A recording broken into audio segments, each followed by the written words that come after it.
After my husband died in battle, I left home and traveled the world for 3 years. When I finally returned, I brought back my husband, the man who had died yet lived again though he had lost his memory. This should have been a joyous occasion, yet my eldest brother-in-law, Yanjung, stormed over with a face twisted in fury. My eldest brother-in-law, heedless of propriety between men and women, seized my wrist in an iron grip and snarled, "Sister-in-law, where did you dig up this impostor?" I gave a faint smile. "Big brother, I am my husband's wife. I know every inch of his body as intimately as the palm of my own hand. How could I possibly mistake my own husband?" Yanjung's expression changed in an instant. He refused to believe it could be real. From that day forward, he could only watch helplessly as my fake husband and I remained passionately entwined, day and night. My big brother was on the verge of madness. He tore away the disguise to reveal the so-called truth. "I am your husband. He is the impostor." I curved my lips into a charming smile, leaned close to his ear and whispered sweetly, "You could fake your death and change your face just to carry on a secret affair with our eldest sister-in-law. So why shouldn't I find someone to change his face into your likeness?" The news that I had brought my husband back to the capital spread through the Yan residence like wildfire. The old madam led the entire household to greet the returning family member. The moment she laid eyes on my husband, Mother's tears fell in streams. "It really is my son. It's wonderful that you've come home." My husband performed the proper greetings with flawless grace, every gesture and movement radiating the refined bearing of a noble family's young master, without the slightest flaw. "My son has returned. These 3 years must have caused your mother endless suffering. This son has been unfilial." I chose that moment to interject gently. "Mother, 3 years ago, husband suffered grave injuries and lost his memory. There are some matters he no longer recalls clearly, but please rest assured husband's body remains strong, and his old wounds no longer trouble him." My husband turned to me, eyes brimming with tender affection. I slipped my arm through his, the picture of a devoted couple whose love was as sweet as honey. Just then, someone who had heard the news came rushing over. None other than my eldest brother-in-law, Yanjung. The instant he saw my husband, Yanjung's handsome face twisted almost grotesquely. I reminded my husband softly, "Husband, this is your elder brother." My husband nodded, his expression showing nothing but the joy of reunion with kin. "Big brother, second brother has returned." Yanjung's steps faltered. His face looked as though he had swallowed a live fly. I feigned confusion. "Big brother, why do you look so strange? Aren't you happy that my husband has returned?" Yanjung's complexion shifted from green to white, then flushed crimson. His gaze locked onto my husband's face, desperately searching for even the tiniest imperfection. In the next breath, he actually reached out, pinched my husband's cheek, and yanked hard. My husband winced and flung Yanjung's hand away. "Big brother, what is the meaning of this? Little Tang told me you are the elder brother I have always respected most. Yet the moment you see me return from the dead you behave this way?" Yanjung's expression now resembled someone who had seen a ghost rather than swallowed a fly. All color drained from his face. "Impossible. Second brother clearly died in battle 3 years ago." Before he could finish, the old madam's resounding slap sent his head whipping to the side. "You unfilial wretch. Your second brother barely survived and returned home, yet you curse him so viciously? Invite the couple from the second branch inside at once." Yanjung staggered from the blow, face askew. The entire household rejoiced at my husband's return. I took my husband's arm and we walked through the gates together, faces radiant with joy. As we passed Yanjung, I deliberately nudged his arm and shot him a sidelong glance brief, yet full of meaning before retracting my gaze, not sparing him another thought. Yanjung seemed to sense something. He stared after us without blinking. That very day, the general's manor reported the news to the imperial court. Within the residence, a grand welcoming banquet was prepared to wash the dust of travel from my husband. Throughout the feast I remained radiant at his side, receiving guests and friends with perfect poise. Only when my eldest sister-in-law, Chunxi, finally appeared did I dab at non-existent tears with a handkerchief, and lean close to whisper, "Sister-in-law, at long last this little sister has endured every hardship and tasted sweetness. 3 years ago you mocked me newlywed, less than a year and already a widow. You even claimed my bitter fate had killed my husband. Looking back now, every word you spoke was nonsense. My good fortune still lies ahead." Chunxi had applied especially heavy makeup today, a thick layer of powder caked upon her face, yet it could not conceal her haggard pallor. She regarded me with a mixture of wariness and terror. I burst into laughter, the sound carrying a hint of madness. "Sister-in-law, what is that expression? Why do you look so flustered? What exactly are you afraid of?" Chen Shi forced a stiff smile and fled. Little sister must be jesting. I shall attend to the new guests. No sooner had she left than a maid hurried over. Second madam, the eldest master says he has an urgent matter and requests your presence. I was curious to see what Yanzheng wanted. I followed the little maid to the rear courtyard. Yanzheng had already dismissed all servants and ordered the maid to withdraw after guiding me inside. Disregarding all rules of propriety, my big brother suddenly lunged forward and seized my wrist in a crushing grip, teeth gritted. Little sister, where exactly did you find that impostor? I struggled, but his strength was overwhelming. Seeing him driven to the brink of madness, I smiled from the depths of my heart. I don't understand what big brother means. I am my husband's wife, the person who knows him best in this world. There is no part of his body I have not seen. Of course I would not mistake him. I laughed heartily, deliberately provoking him further. After I found my husband, we have been inseparable day and night. I can swear he is my true husband. Yanzheng's pupils dilated, his hands trembled with rage, his nostrils flared. He looked ready to spit the words shameless at me, but at the final moment, reason reclaimed him. He cannot possibly be real. Little sister, drive him away at once, or you will regret it for the rest of your life. I pretended not to understand. My husband has returned from the dead. The entire manor should celebrate. As his wife, I naturally must cherish him. Please, big brother, speak no more nonsense. Yanzheng ground his teeth. Chu Qingtang. I frowned, release me, and do not call me by my maiden name. I am your little sister. The address sister-in-law struck him like a fist to the chest. His body swayed, yet he still refused to let go. Only when an urgent voice rang out behind us did he falter. Let go of little Tang. My husband rushed forward, violently shoving Yanzheng's hand away. He pulled me into his arms with fierce possessiveness. Big brother, what is the meaning of this? Little Tang is my wife and your little sister. Your actions have crossed every line. My husband swept me away. After a few steps I glanced back at Yanzheng and gifted him a meaningful look. Let him stew in his own suspicions. Only when the opponent loses his mind can I seize the upper hand. When the banquet ended and night descended, my husband flushed from wine, eyes rimmed with red gazed at me with ever-deepening hunger. I knew well that a man who had tasted carnal pleasure was like a beast escaped from its cage, unable to endure even the gentlest breeze.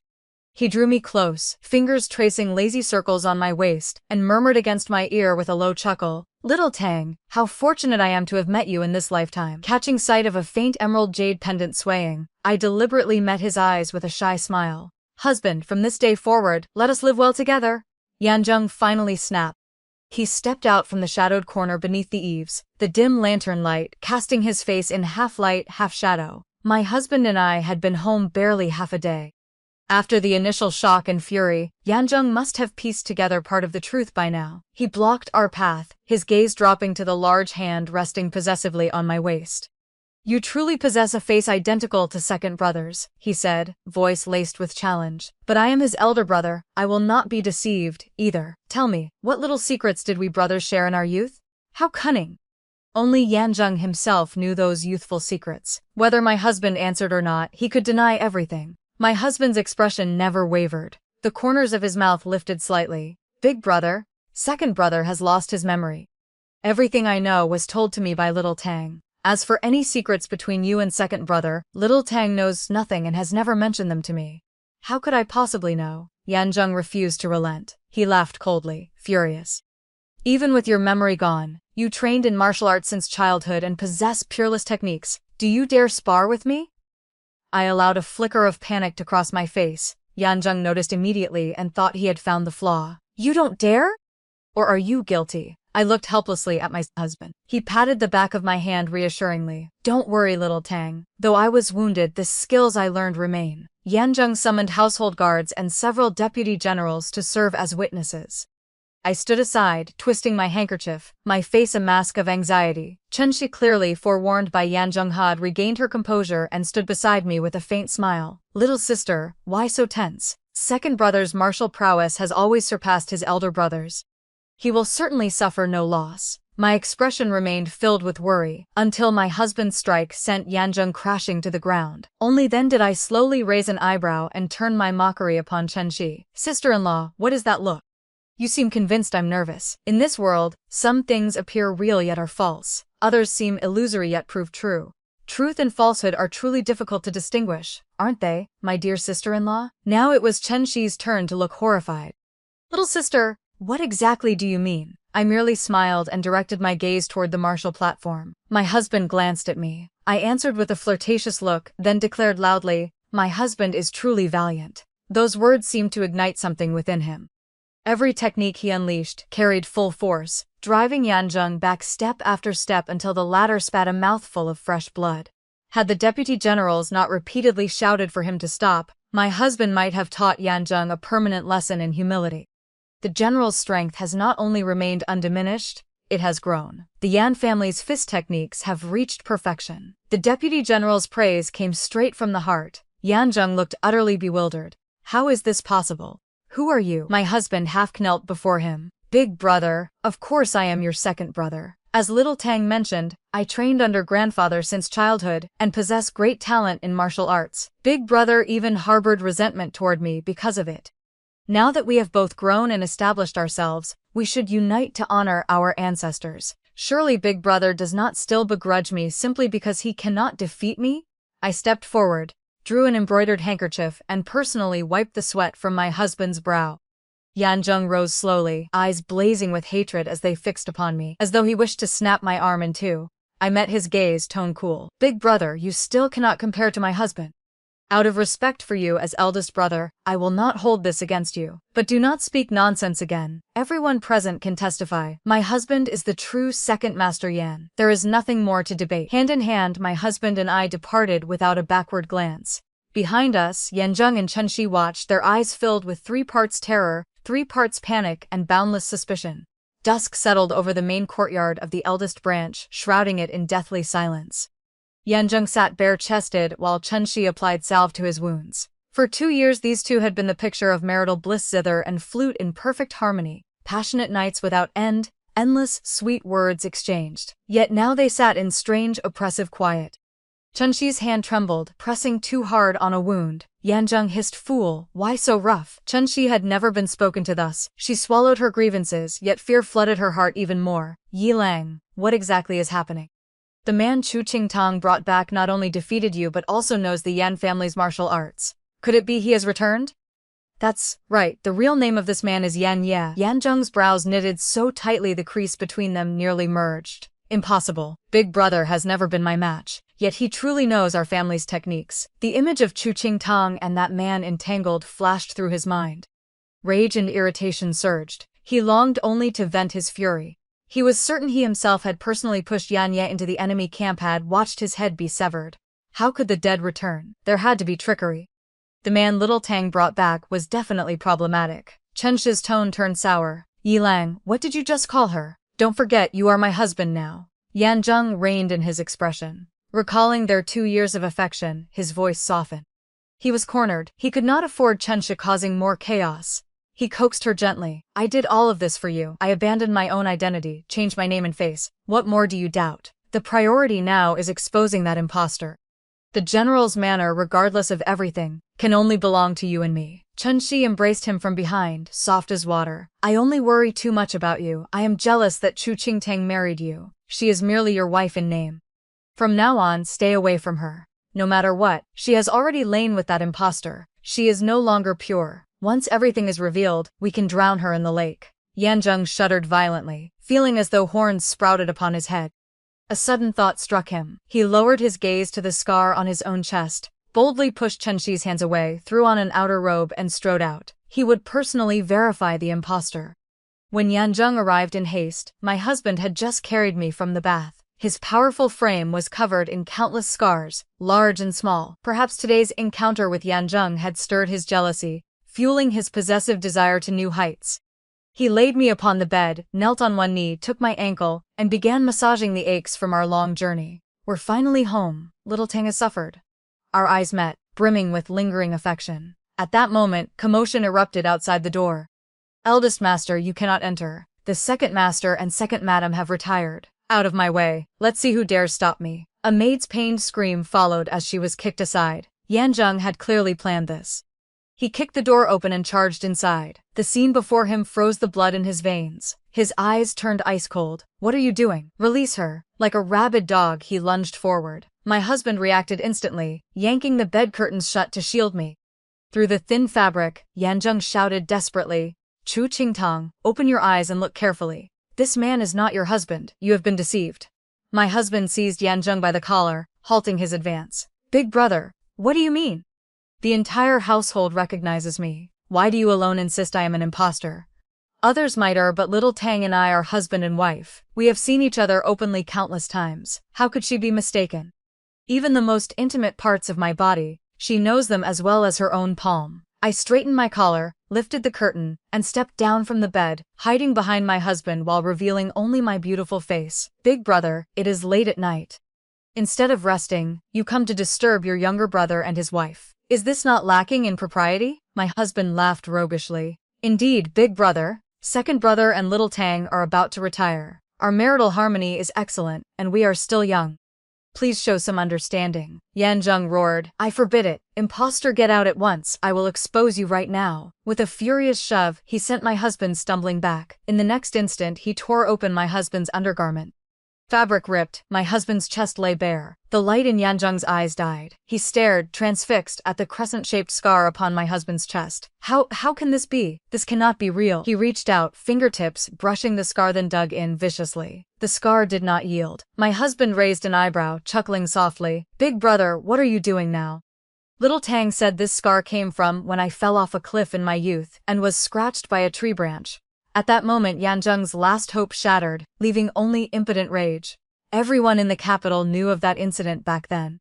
You deliberately recreated the exact same wound. I poked my head out. Big brother, you are truly peculiar.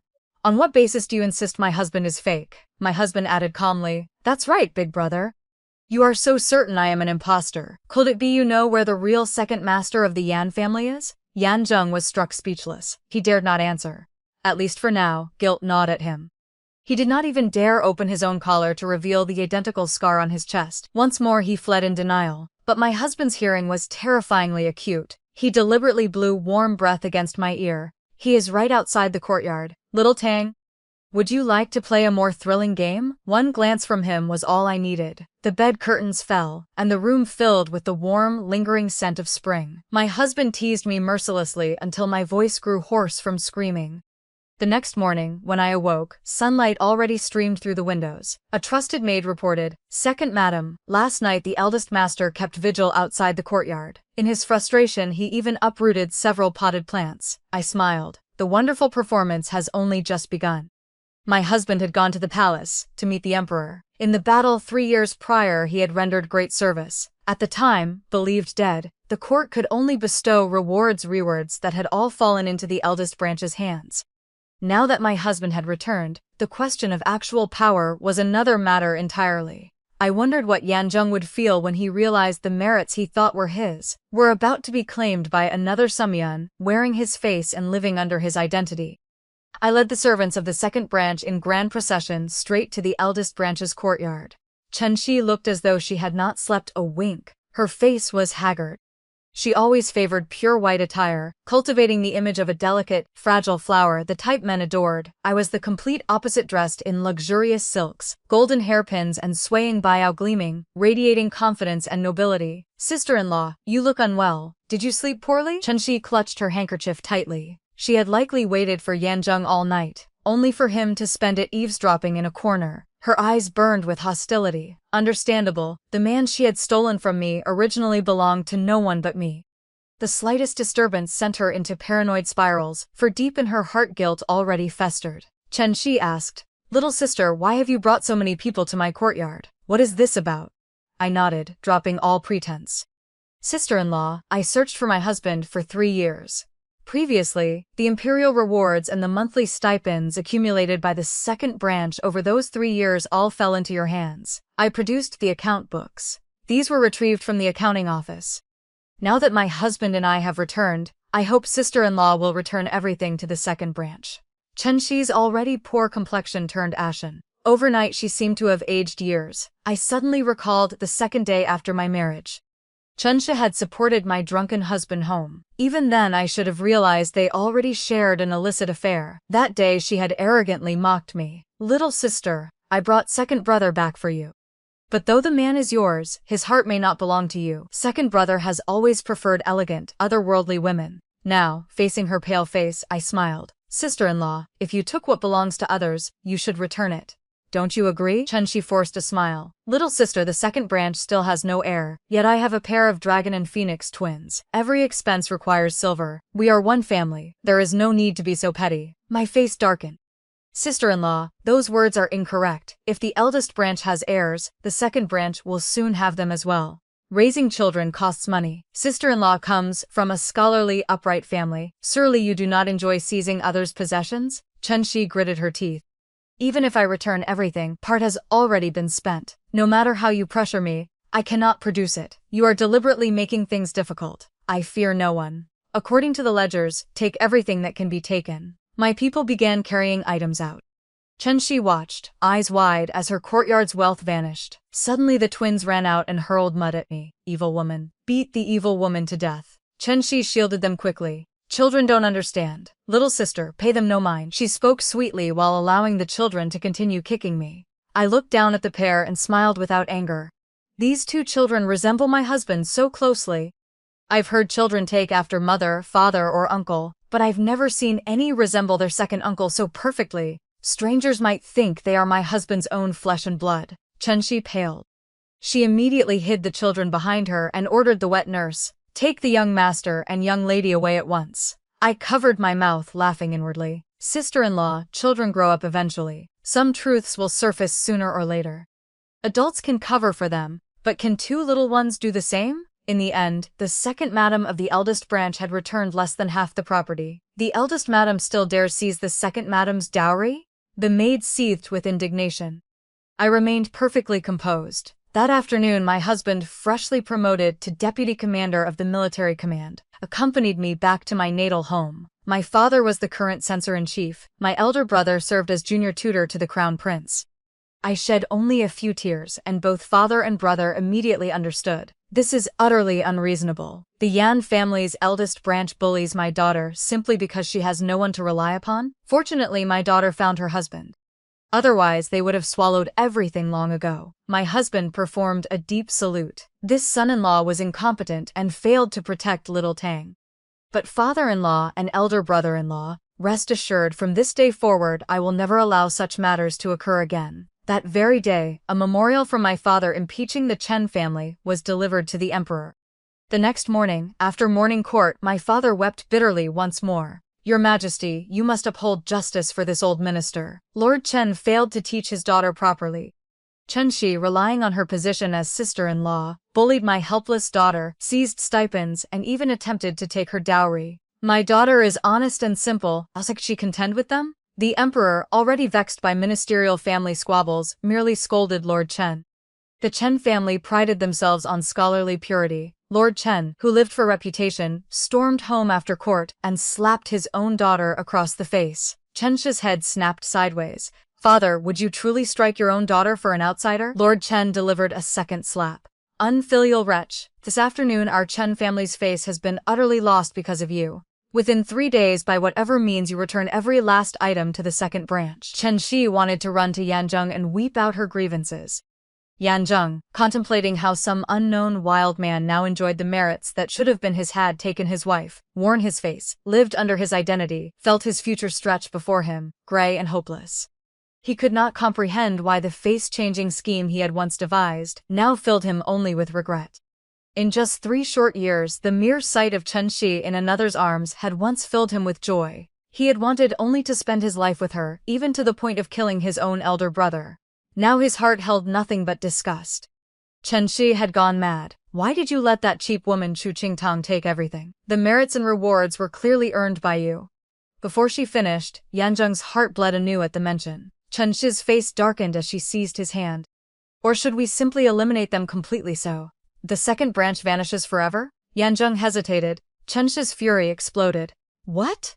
Are you reluctant to part with that cheap woman Chu Qingtang? You were the one who said you hated flirtatious women like her most. You brought her into the family. You arranged for a secret guard to accompany her. Now the man lying beside her is some unknown wild man. You and she can never return to how things were. Yanzheng stood frozen. For a long while he said nothing.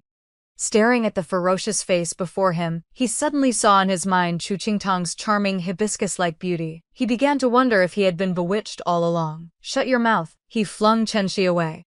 Stunned for a moment, she then revealed a vicious expression. The two children look more and more like your old face. As days pass, someone will eventually notice. Our time grows short. Don't forget you and I are grasshoppers tied to the same rope. While Chunxi plotted my death with all her heart, I was forcing her to return the property. She had no choice but to sell her belongings cheaply, scurrying about to gather funds. It was said she even sold the jewelry hidden at the bottom of her chests to hire assassins. I gave her the perfect opportunity. I deliberately chose the day the Dowager Imperial Concubine left the palace to worship Buddha. When the assassins struck, everyone assumed the target was the Imperial Concubine. I threw myself into protecting her with everything I had. My husband's hidden men emerged from the shadows and captured every last assassin. Not only was I unharmed, I became the Imperial Concubine's life-saving benefactor. Rewards flowed into the manor like a river. Chunxi was utterly stunned. I smiled radiantly and whispered into her ear, "Thank you, sister-in-law, for creating such a splendid opportunity. Now I am the Imperial Concubine's benefactor, and I have gained another powerful ally." Chunxi was so aggrieved she collapsed into illness that very night. The more she resented Yanzheng, the more troubled he became. In the sweltering summer heat, my husband carried me to the lotus pond in the rear courtyard one night. When Yanzheng arrived, the two of us were bathing together in Mandarin duck style, passionately entwined, while he hid among the bushes, serving as mosquito fodder. Since he enjoyed peeping so much, my husband and I obliged him, creating quite a spectacle. Heaven knows with what state of mind Yanzheng faced it all. He scrambled up from the dirt and fled as if his life depended on it.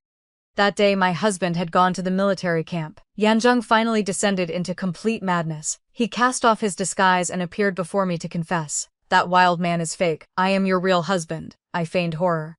"Big brother, have you lost your mind?" Yanzheng smiled bitterly. "Yes, I have gone mad. But little Tang, I never intended to abandon you completely. I planned to coax Chunxi first, then support both branches. But 3 years ago you deliberately traveled far away.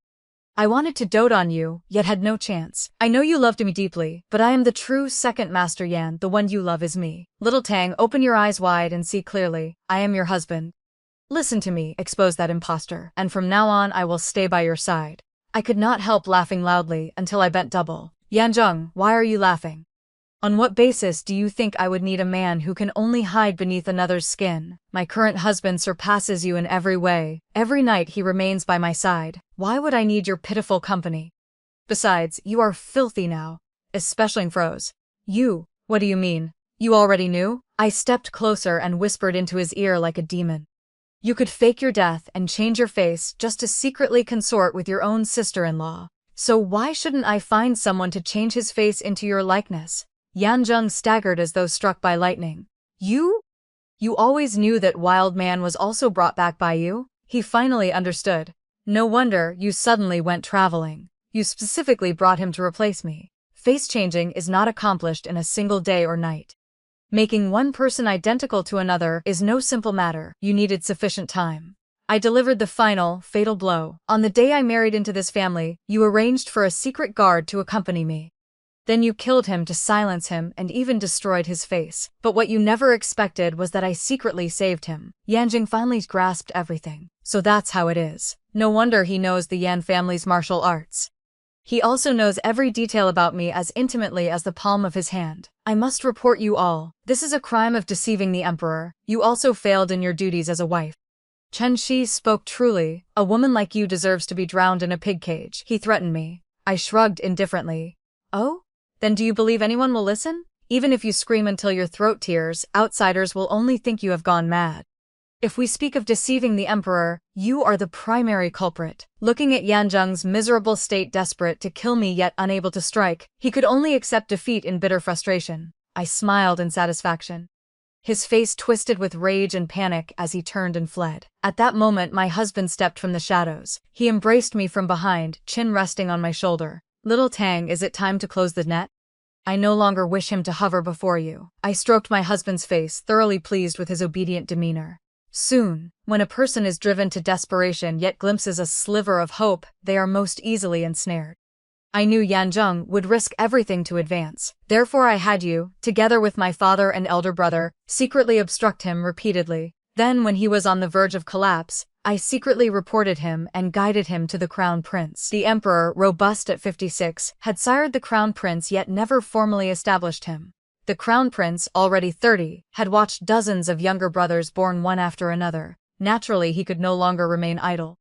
When the crown prince plotted rebellion during a hunt, Yanzheng, unable to wait, sought to earn merit by supporting the new ruler. But it was the classic case of the mantis stalking the cicada, unaware of the oriole behind. Just as Yanzheng believed he was about to grasp high office and great power, my husband led troops to suppress the rebels and, in the name of righteousness, personally destroyed his own kin. One sword stroke completely ruined Yanzheng's left face and pierced through his shoulder blade. Your Majesty, this subject arrived late to rescue you. Although my elder brother was incited by villains, the death penalty cannot be pardoned.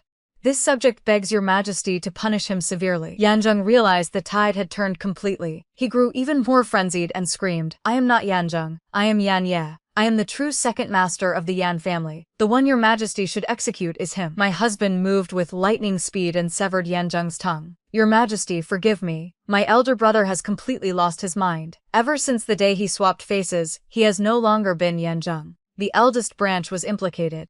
Chen Shi and the two children were exiled to the frontier. The second branch, credited with rescuing the emperor, not only survived unscathed but received 2 consecutive promotions. Even stripped to her undergarments, Chen Shi still cursed me loudly. Ah, Chu Qingtang! You are nothing but a titled woman without substance. On what basis did you defeat me? Both Yan brothers loved me from beginning to end. You are nothing. I stepped forward, smiling disdainfully. Oh? You caused the 2 Yan brothers to turn against each other because of you. Do you still find that glorious? Chen Shi opened her mouth to continue, but I glanced at the empty space beside her and said, let me tell you a secret. My eyes can see ghosts. Big Brother's soul has been watching you all along. It was he who taught me, step by step, how to defend myself. Even the method for changing Yanya's face was instructed by him. He told me where to find the skilled physician. He died a miserable death.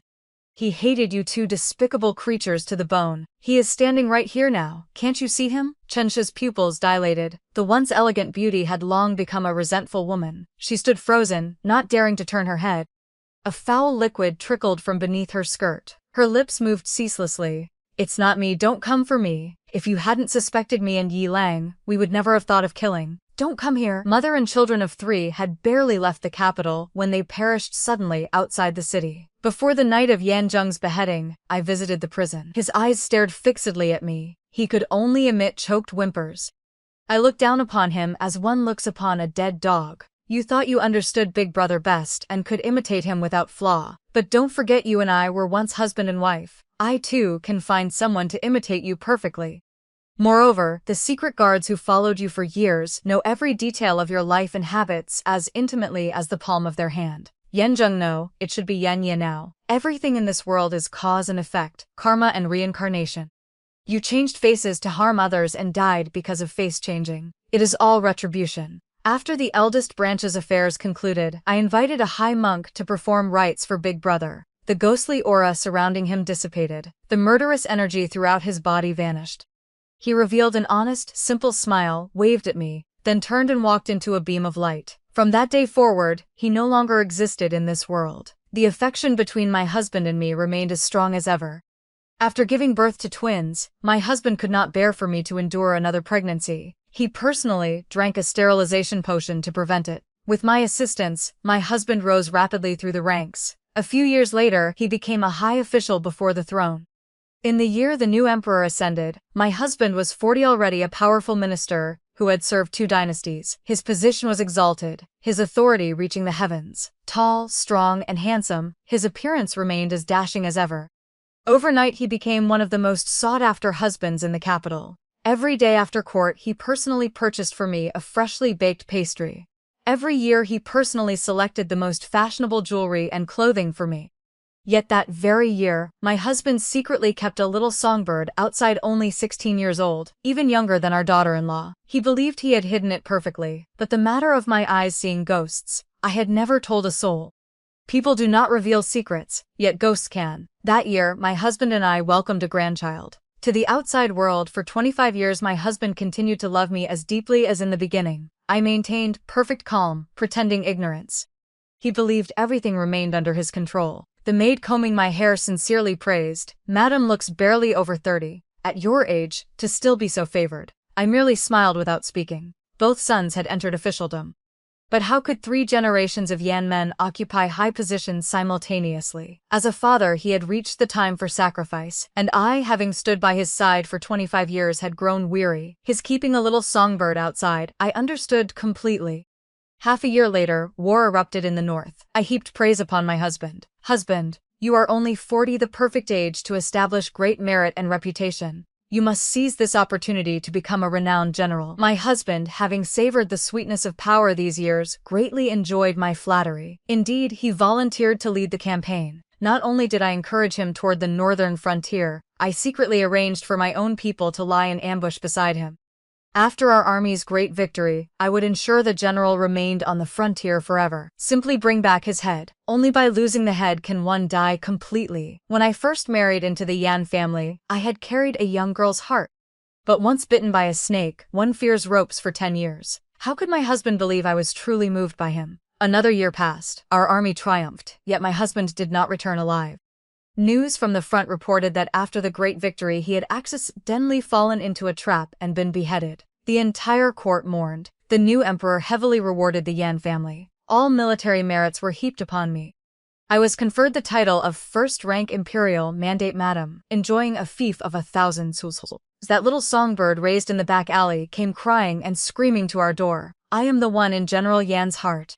He promised to arrange everything properly for me. Yan family, you cannot abandon me. I disliked public scenes, so I met her privately. She was indeed a beauty. When weeping, she appeared even more pitiable. She even attempted to negotiate using her belly. I smiled. You claim to carry my husband's flesh and blood, yet he took medicine to end his lineage many years ago. Where did this child come from? The beauty was horrified. Exposed, she flew into a rage. Poisonous woman.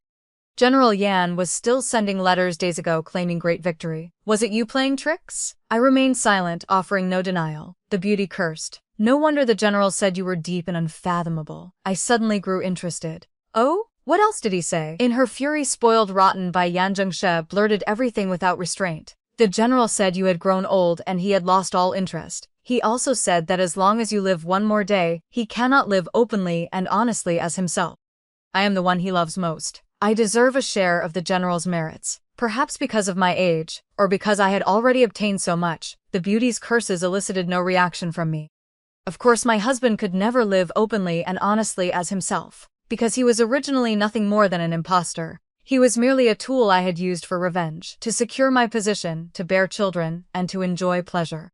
I smiled and pointed to the stack of silver notes on the table. I originally intended to give you enough silver to live comfortably in old age. But seeing your genuine devotion to the general, if it is true love, then commit suicide to accompany him, lest he feel lonely and cold in the underworld. The beauty was terrified, but I have always been decisive. Once decided, I act immediately. From the moment she stepped through the door until she closed her eyes forever, only the time of one incense stick passed. I said to my trusted aides, see, people should not be too greedy. Those who seek to seize what belongs to others will surely suffer heaven's punishment. My 2 children were extremely filial. Thanks to their father's reputation, both were highly valued by the new emperor.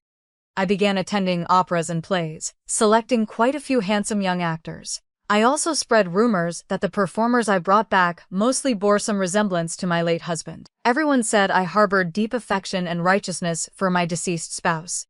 The male servants I kept by my side, each new one resembled the young General Yan Ye even more closely than the last.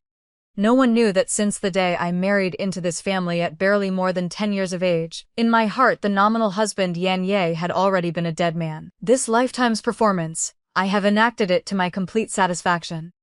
Now, let me tell you the second story. I was the legitimate daughter of a prestigious, aristocratic family, meticulously raised by my clan with every resource at their disposal. I was originally destined to marry the crown prince as his principal consort.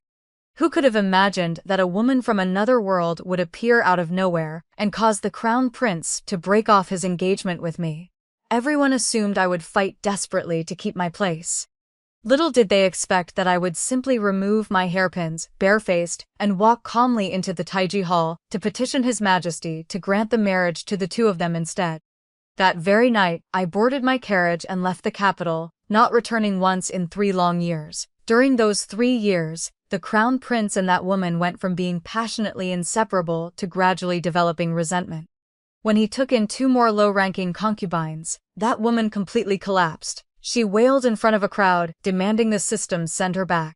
Unable to endure her constant harassment, the crown prince went out one day to clear his mind, only to coincidentally encounter me, just as I returned to the capital. We stood far apart, one looking weary and worn, the other composed and serene. He gazed at me, emotions surging in his eyes, and softly called, "Little Zhang." In that instant I knew my opportunity had arrived. The day I returned to the capital, a bitter chill had settled deep into the bones, and heavy snow blanketed the sky. The carriage wheels crunched through thick drifts, the axles creaking with every jolt. Sensing we were nearly at the residence, I alighted, opened my oil paper umbrella, and walked alone through the snow. As I passed Yanjilu, I instinctively looked up, and in that brief glance I saw the crown prince standing alone on the high balcony. I paused for a moment, then smiled faintly and nodded at him. That smile was like old acquaintances reuniting after many years, joy tinged with lingering attachment. In the blink of an eye I saw his lips move. He called me Little Zhang. I was about to leave first, but he raised his hand and beckoned me up. Standing high and gazing into the distance, the entire capital was a vast expanse of wind and snow. The only color in sight was cold white. Lu Fei asked me, "Do you still remember this place?" I nodded. How could I forget? The year he led his troops to war, I had stood right here to see him off. Yanjilu locks away the sorrow of parting. The heart, like a lone wild goose at the edge of the sky, follows the army to distant lands. I had embroidered every stitch of that poem onto a handkerchief with my own hands. When I gave it to him, he said the item was worth 1,000 gold pieces and could never be exchanged.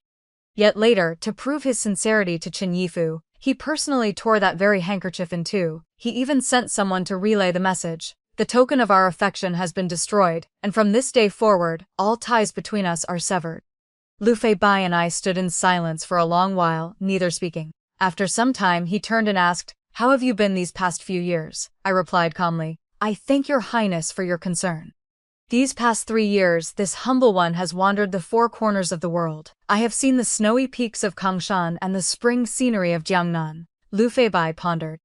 "You once said the world is vast and one day you wished to see the mountains and rivers. Now you have done so. If all women in this world were as understanding as you, being a husband would bring far fewer troubles." I smiled lightly and did not reply. Since birth I have been raised by my father, according to the standards of a future crown princess. Father once said a daughter is born at a disadvantage. She cannot only know how to manage the household, she must also understand the art of managing her husband. One step back, she can uphold the central duties and be a virtuous wife. One step forward, she can assist her husband and serve as the strategist behind the throne. I understood clearly. To become his wife, the first requirement was dignity and composure.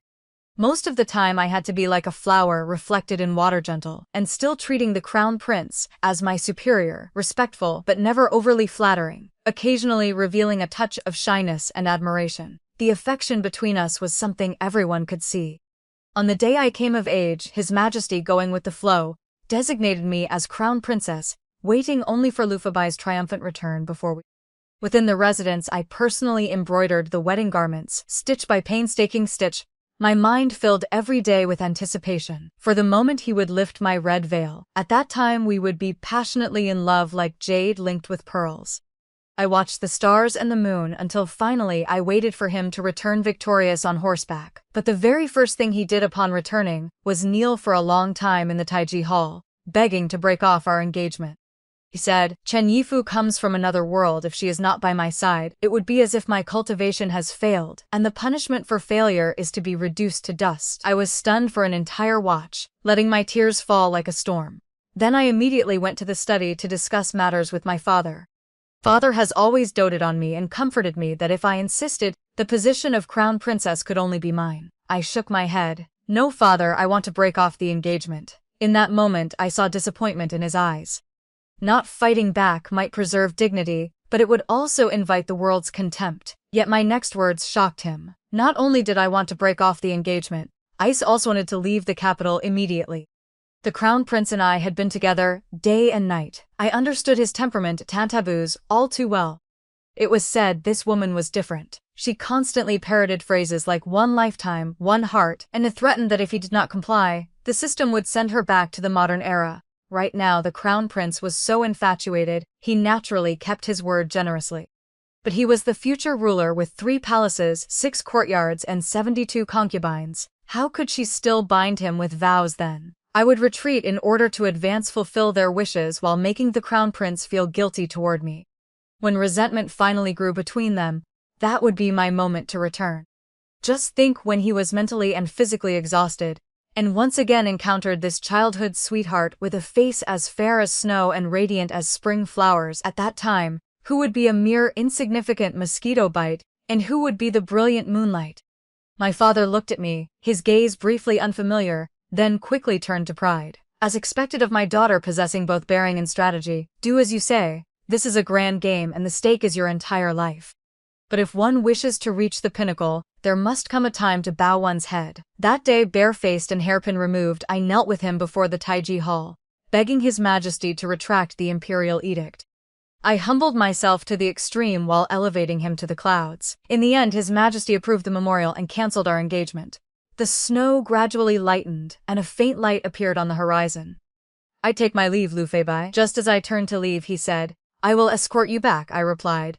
There is a carriage downstairs, the roads are slippery in the snow. Your Highness should return early. His smile held a hint of helplessness. 3 years apart, and you and I have become this distant? In the past, whenever we toured the capital together, I had always personally escorted her back. My expression froze. I turned my head with a touch of stubbornness. There was once a past between us. If you do this, the crown princess will overthink it as expected. That remark struck a sore spot. The crown princess was domineering. Any woman with even a hint of beauty who approached the crown prince would be dealt with on some pretext.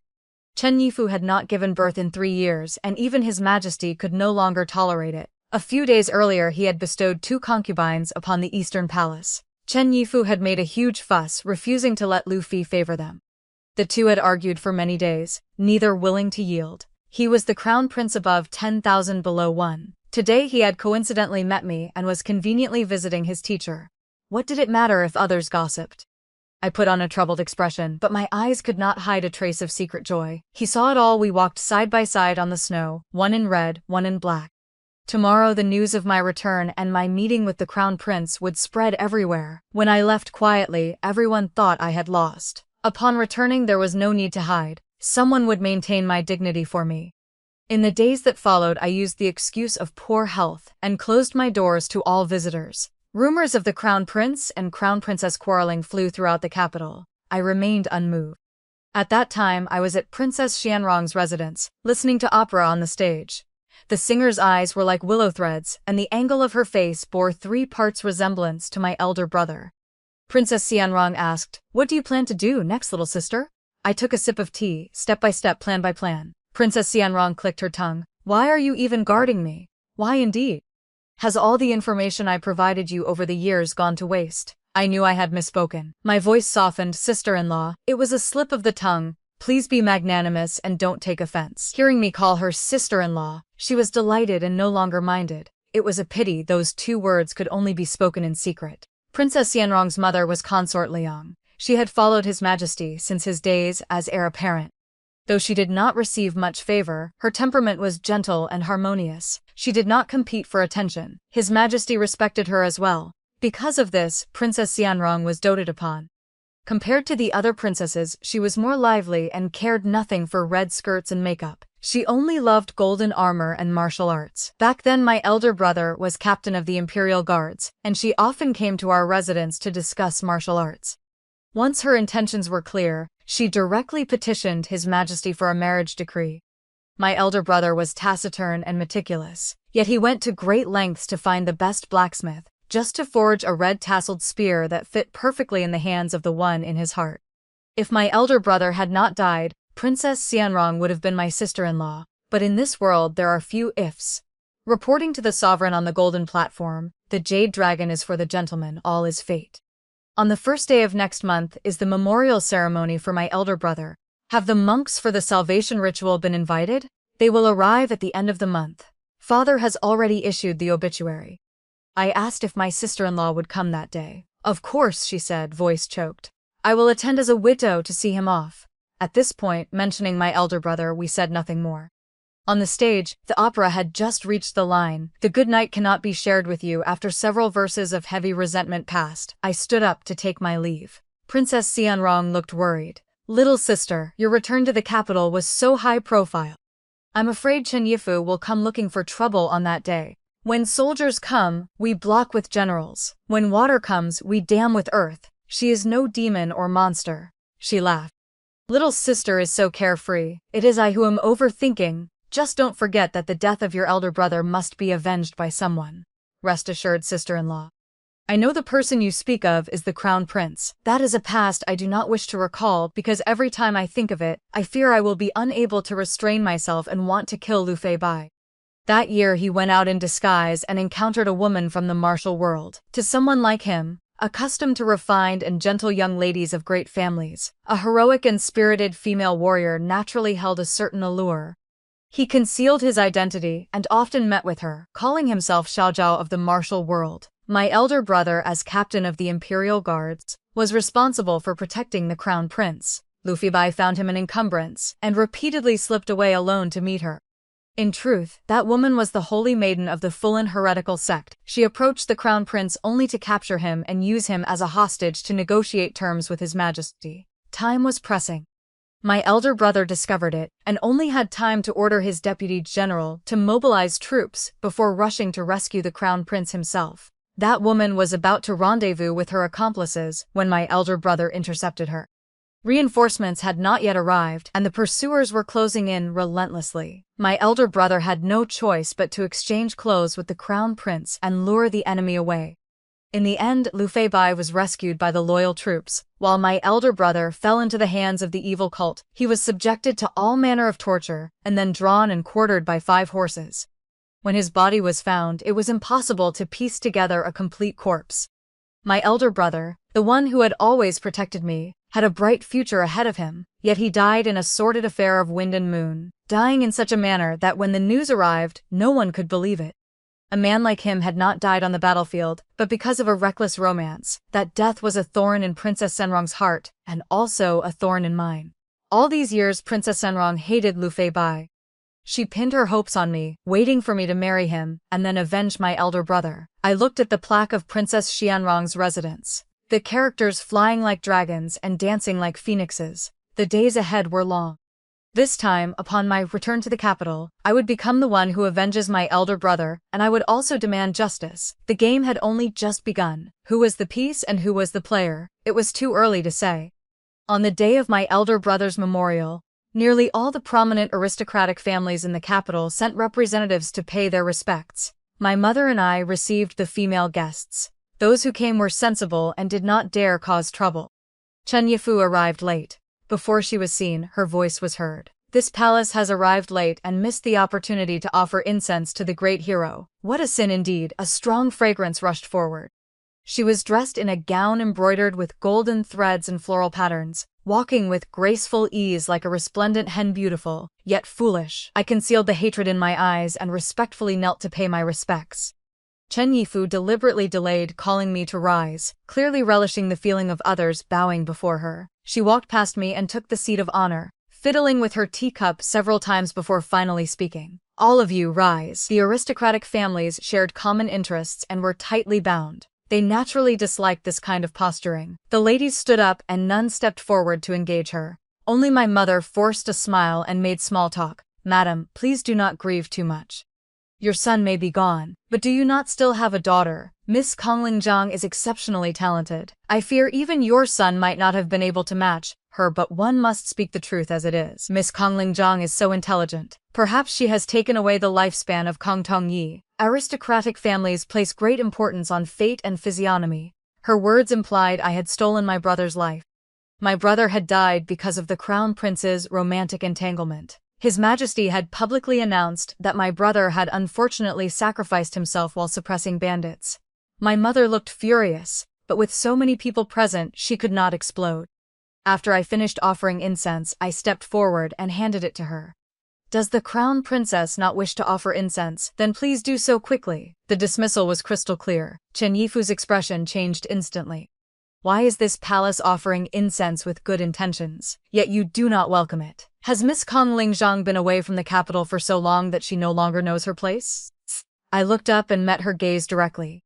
I have heard that when the crown princess first arrived in the capital, she always advocated for equality among all people, calling herself a person of the new era.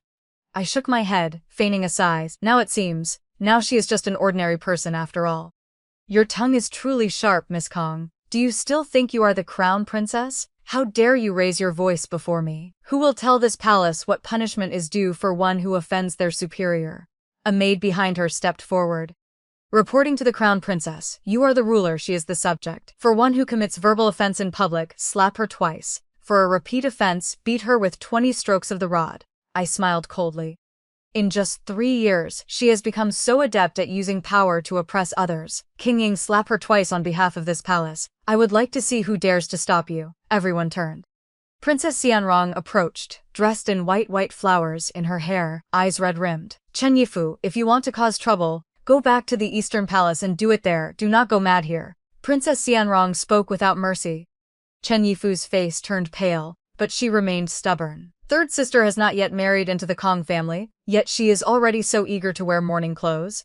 You are Ah Bai's sister. Why is your heart always turned outward? Princess Xianrong, with her straightforward temperament, immediately wanted to strike. I quickly held her back. Princess, calm your anger. Today is the day of my elder brother's memorial. I hope everyone will not damage our relationship over trivial matters. Relationship? When has this palace ever had a relationship with you? Do not think I do not know what you are planning. Let me tell you, even if a Bai argues with me 10,000 times, he will never abandon me. Kong Lingzhang, put away your thoughts of squeezing in, so many eyes are watching. I nearly fainted. My mother beside me swayed unsteadily. I bit my lip and softened my voice. I know the crown princess has misunderstood me. This time I returned only to pay respects to my elder brother. Your gracious presence today is an honor for the Kong family. Please, come to the main hall for tea. I bowed deliberately, humbling myself to support her. Chen Yifu refused and pushed me back with her hand. I staggered 2 steps. Fortunately, Princess Xianrong supported me from behind. She was about to continue making a scene when a shout came from outside. Chen Yifu, what are you doing? Lu Bai entered, followed by my father, and several high ministers who had clearly seen everything. I took a deep breath, composed my expression, and forced a smile as I paid my respects. Lu Bai helped me up in front of everyone, his angry gaze fixed on Chen Yifu. You are the crown princess. Instead of setting an example for the women of the household, you act domineeringly and throw your weight around. You have completely disgraced the royal family's face. Everyone already knew the two were at odds. Now that the crown prince had openly reprimanded her, it was clear he had issued a stern warning. Chen Yifu raised her chin. I did not ask her to support me. Besides, with that green tea appearance of hers, is she not just putting on a show for you to see? Lu Bai was about to speak, but I gently tugged at his sleeve and shook my head with a bitter smile. The pity in his eyes deepened. Everyone knew I was the model noble daughter of the capital, dignified, virtuous, and gentle. The more I retreated, the more guilty he felt. The crown prince is truly majestic. A single visit for condolences has been turned into chaos by your crown princess. I fear even the departed under the yellow springs will find no peace. Mentioning Kongtong made Lu Bai even more ashamed. Others might not know how my brother died, but he knew clearly. It was his sworn brother in all but name, closer than blood brothers, who had died for him. Third sister is right, this prince apologizes to the teacher here. My father quickly stopped him. Your Highness, there is no root for this. Your presence is already an honor for this humble official. I have heard that the Taoist priests for the salvation ritual are all eminent monks from Tianfo Temple. In 2 days, allow this prince to accompany you to see them. You and the crown princess will personally recite sutras for General Kong. After speaking, he glanced at Chen Yifu, his cold gaze full of threat. Chen Yifu pouted and reluctantly said, Miss Kong Lingzhang, today this palace is not feeling well and acted foolishly for a moment. Please forgive me. Of course I did not pursue it.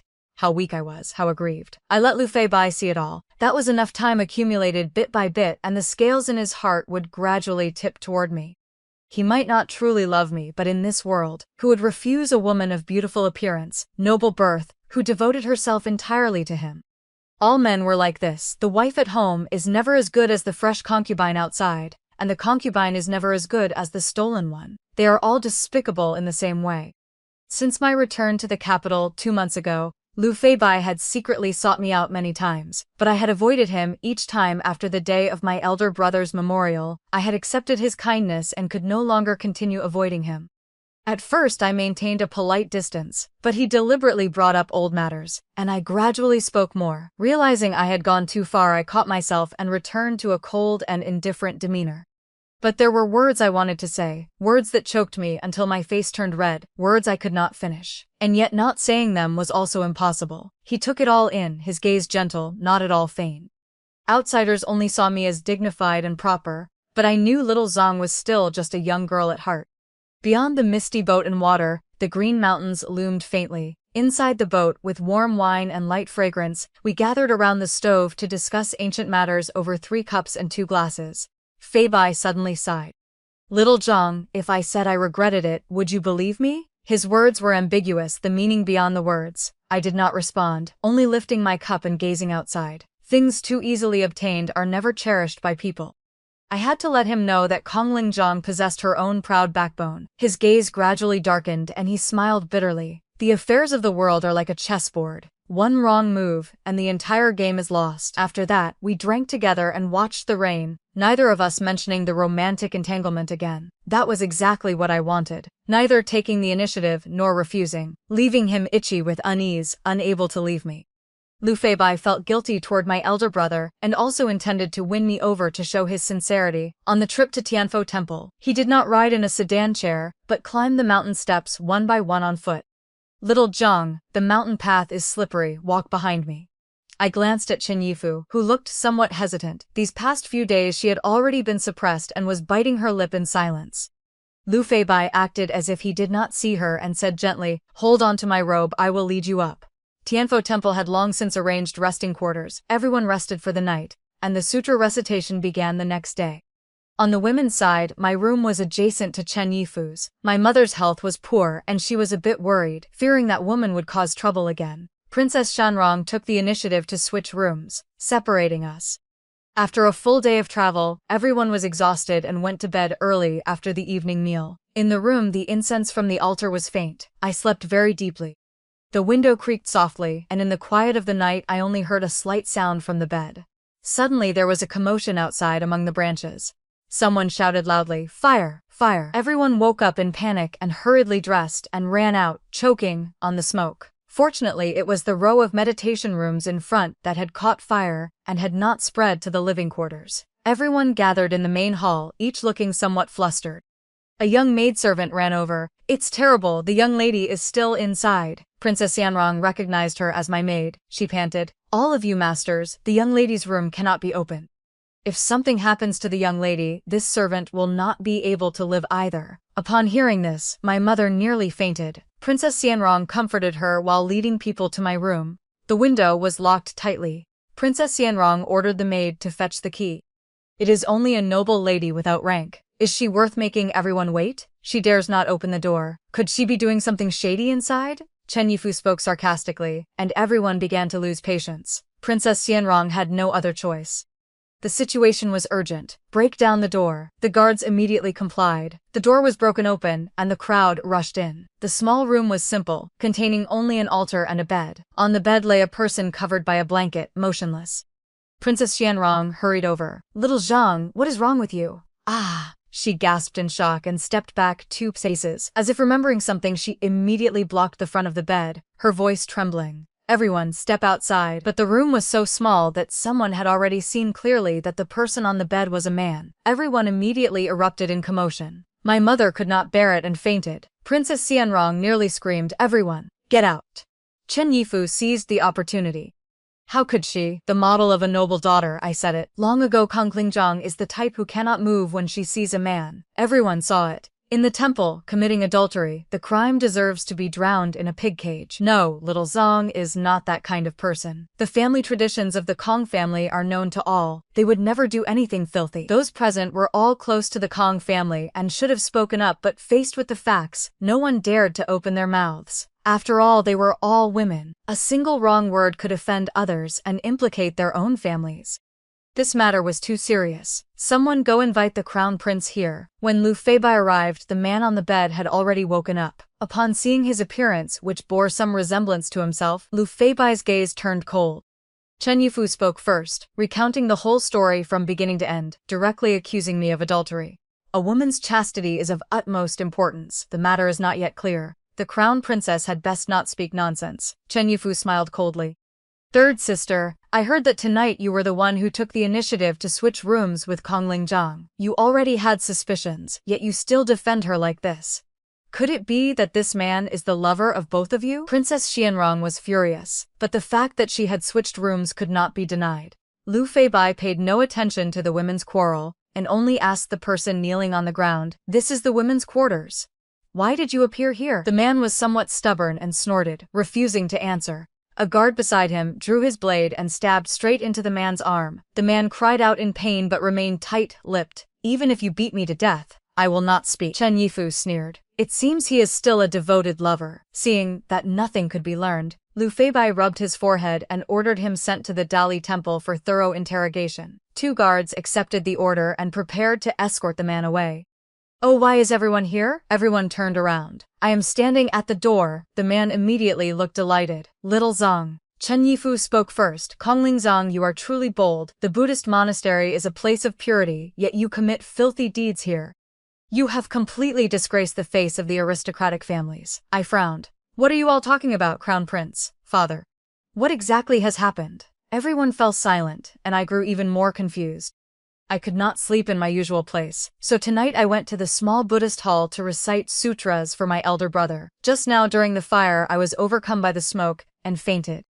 If not for the little novice monk saving me, I might have lost my life. The little novice monk behind me chanted Amitabha Buddha, confirming my words. "If it is as you say, then why was this man in your room?" I looked closely at him and confirmed I did not recognize him. I do not know him. When I went to the small Buddhist hall, my maid Huanbi can testify. After I fainted, I even heard her go to call for help. As soon as I finished speaking, a guard came to report that my maid Huanbi had died from smoke inhalation. Upon hearing this, the man suddenly shouted, "Everything was done by me. It has nothing to do with little Zhang. She and I are innocent." I flew into a rage. "Who sent you to slander me? Slandering a woman's chastity deserves to be stripped and beheaded. You had better think carefully." He looked pained. "Little Zhang, that year in the pear garden, you once accepted me as exec behind the curtain. Now to protect yourself you several ties. I do not blame you everyone. It is I who am infatuated. It has nothing to do with Miss Kong." His words sounded as if he were defending me, but the more he spoke, the more he blackened my name. A woman's chastity is more important than anything. If she is wrongly accused today, not only will I lose my reputation, but the entire Kong family will be unable to hold its head high. Everyone knows I have been away for many years, and only returned to the capital less than a month ago. How could I possibly commit adultery with someone else? Kongling Zhang declares today. I am wholeheartedly devoted to the crown prince and have never changed.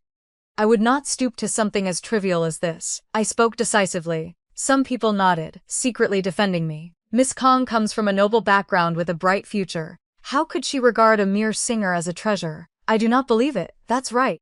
Huanbi's death is even more suspicious. A flicker of emotion appeared in Lu Feibai's eyes. Little Zhang, the wind has changed direction. The man suddenly changed his tone. Little Zhang, I have taken all the blame. Why do you still belittle me? The more you want to sever ties, the more I will not allow it. He had nothing left to lose, and disregarding the consequences of mutual destruction, shouted loudly. She placed a dolls inscribed with the crown prince's birth date and 8 characters under the Buddhist hall. While reciting sutras for her elder brother's salvation, she put it into the merit box. In 7 days the crown prince will be cursed. At that time, she will become the crown princess. As soon as these words were spoken, combined with what I had just said, I was immediately pushed to the brink of death. The guards rushed to open the merit box. When they pried it open, an exquisitely crafted doll rolled out along with a pile of copper coins. The man laughed maniacally. Little Zhang, if I cannot have you, then no one else will either. We will die together. In the underworld we will be a pair of mandarin ducks. Kongling Zhang, what else do you have to say? I stepped back 2 paces, my ears filled with piercing noise. My mother fainted. My father was enraged. Lu Feibai was disappointed. Chen Yifu was smug. Princess Xianrong was worried. This was a trap. I could not defend myself. Someone lock up this adulterous pair in the Dali temple. I lowered my head and allowed the guards to escort me away. This round I had lost the advantage, and it was exposed the mantis stalks the cicada, unaware of the oriole behind, but the final moment had not yet arrived. Who was the mantis and who was the oriole? It was still unknown. I was imprisoned in the jail for 7 days without a single person coming to interrogate me. As if I had been forgotten, on the 10th day, Princess Xianrong hurried to see me. Only then did I learn that His Majesty was gravely ill. Right now, everyone in the capital was looking out for themselves, so naturally no one had time to concern themselves with me. Princess Xianrong said the capital was in chaos. You have encountered such a matter again. It would be better to leave and lie low. I am truly uneasy leaving you here. I have already given instructions to the people inside. Outside there is a carriage. Change into these clothes and come with me. I hesitated. But father, your father has me to take care of him. Oh, right. Do you have any token on you? Quickly give it to me for safekeeping. Once everything is settled, I will send someone to fetch you back. I looked at her anxious face, and in a moment of distraction, Princess Xianrong pushed me. Why are you still standing there dazed? Hurry and follow me. Sister-in-law, father and mother, entrust them to your care.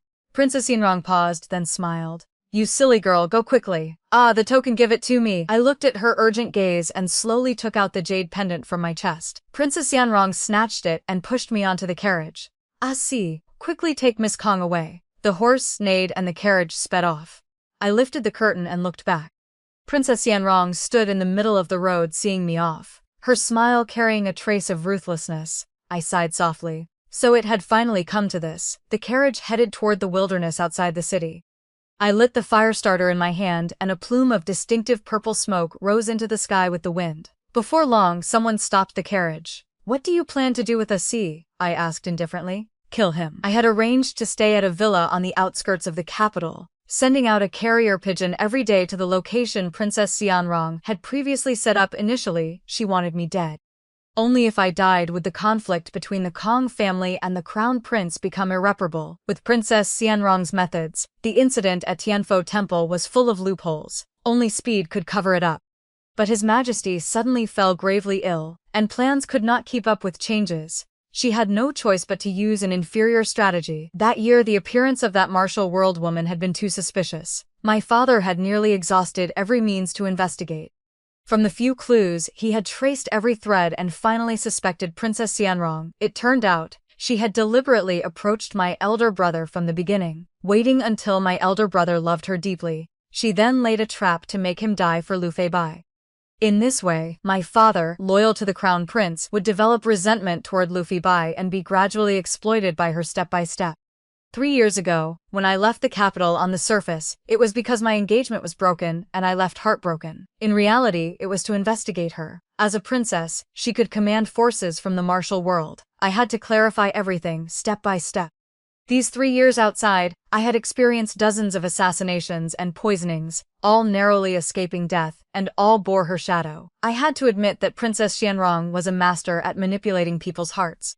Every month she sent a letter inquiring after me, and in her words she always mentioned how affectionately the Crown Prince and Chen Yifu were. At the end of the letter she would express indignation on my behalf. If I had not known the truth beforehand, I might have been deceived by her as well. At the beginning of the year, she suddenly wrote a letter urging me to return to the capital. In it she said that the Crown Prince and Chen Yifu had developed resentment, and that the Crown Prince, drunk, had called out my name. I was still surprised when father sent word that His Majesty's headaches were growing increasingly severe, and he had fainted several times. In an instant I understood. Since they could not kill me outside, they wanted me to return to the capital, and wait for an opportunity. On the day of my elder brother's memorial, Princess Xianrong was particularly attentive, always reminding me not to forget my hatred.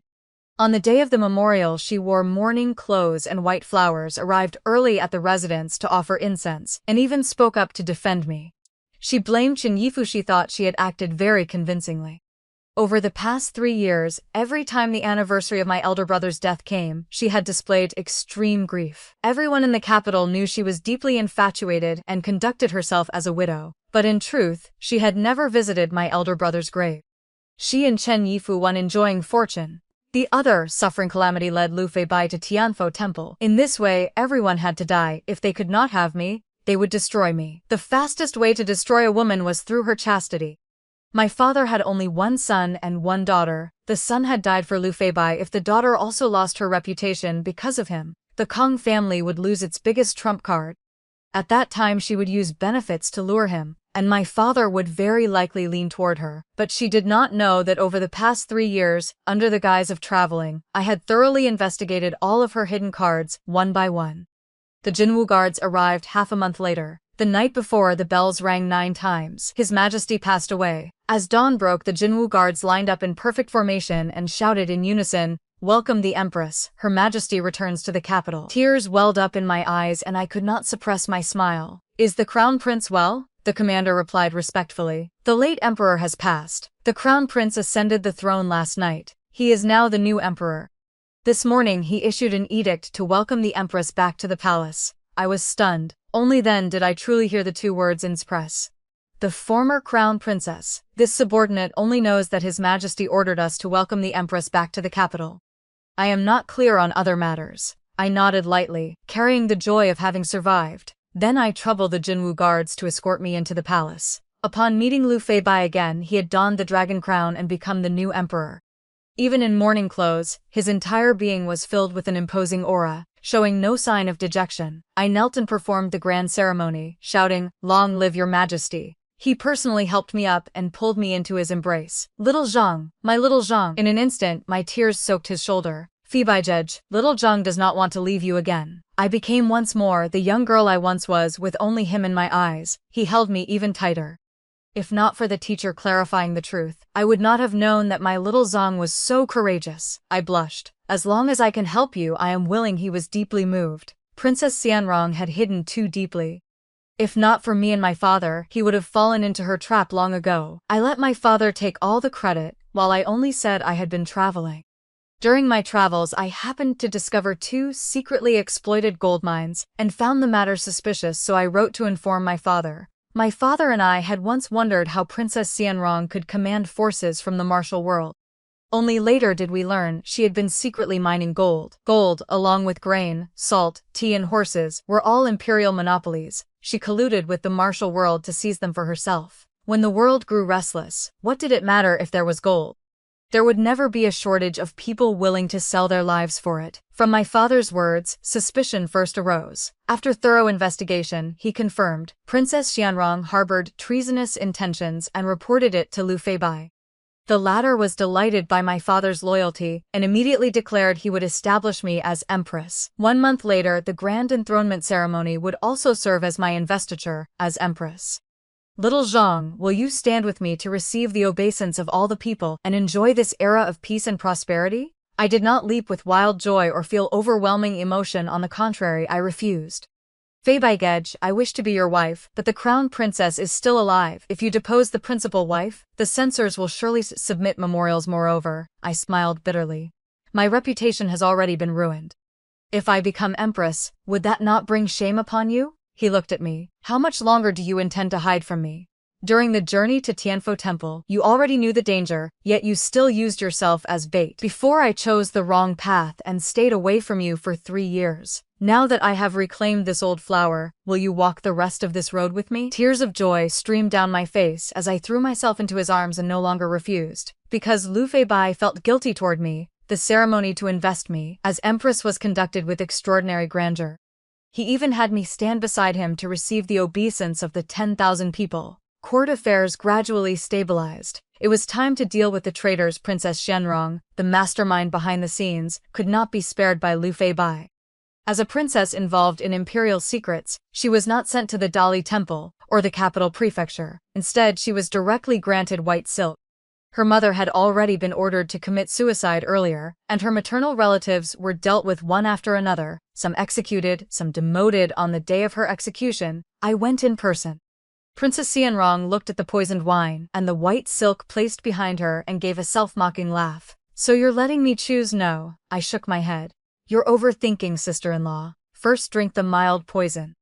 After 1 watch, when your intestines and organs have shattered to pieces, then you will be hanged." Princess Xianrong looked me up and down. I never knew little Zhang could be so vicious. My compliments. Compared to personally plotting the death of my own fiancé, I am still far inferior. Her face turned deathly pale, and her smile carried a trace of regret. In the dead of night, I once regretted it, but he was already dead. I had to make that death worthwhile. When I ascend as female emperor, I will posthumously fall as imperial husband. Little Zhang, when did you start suspecting me? I nearly laughed. My elder brother died so strangely. How could father not investigate? Besides, over the past 3 years you tried to assassinate me dozens of times. If you act, it is impossible to be completely clean. Princess Xianrong shook her head with self-mockery. The once majestic third princess was now no different from a prisoner. She was a prisoner. Little Zhang, with your talent and intelligence, if you had allied with me when I ascended the throne, you would have become a female general.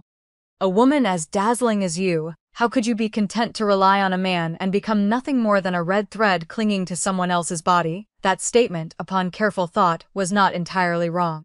If a woman could stand tall between heaven and earth, why must she rely on a man? A daughter who could read and write could also achieve great things. With her ambition to become female emperor, as a woman I could even understand it. I had even imagined it myself. It was a pity that one wrong step led to every subsequent step being wrong.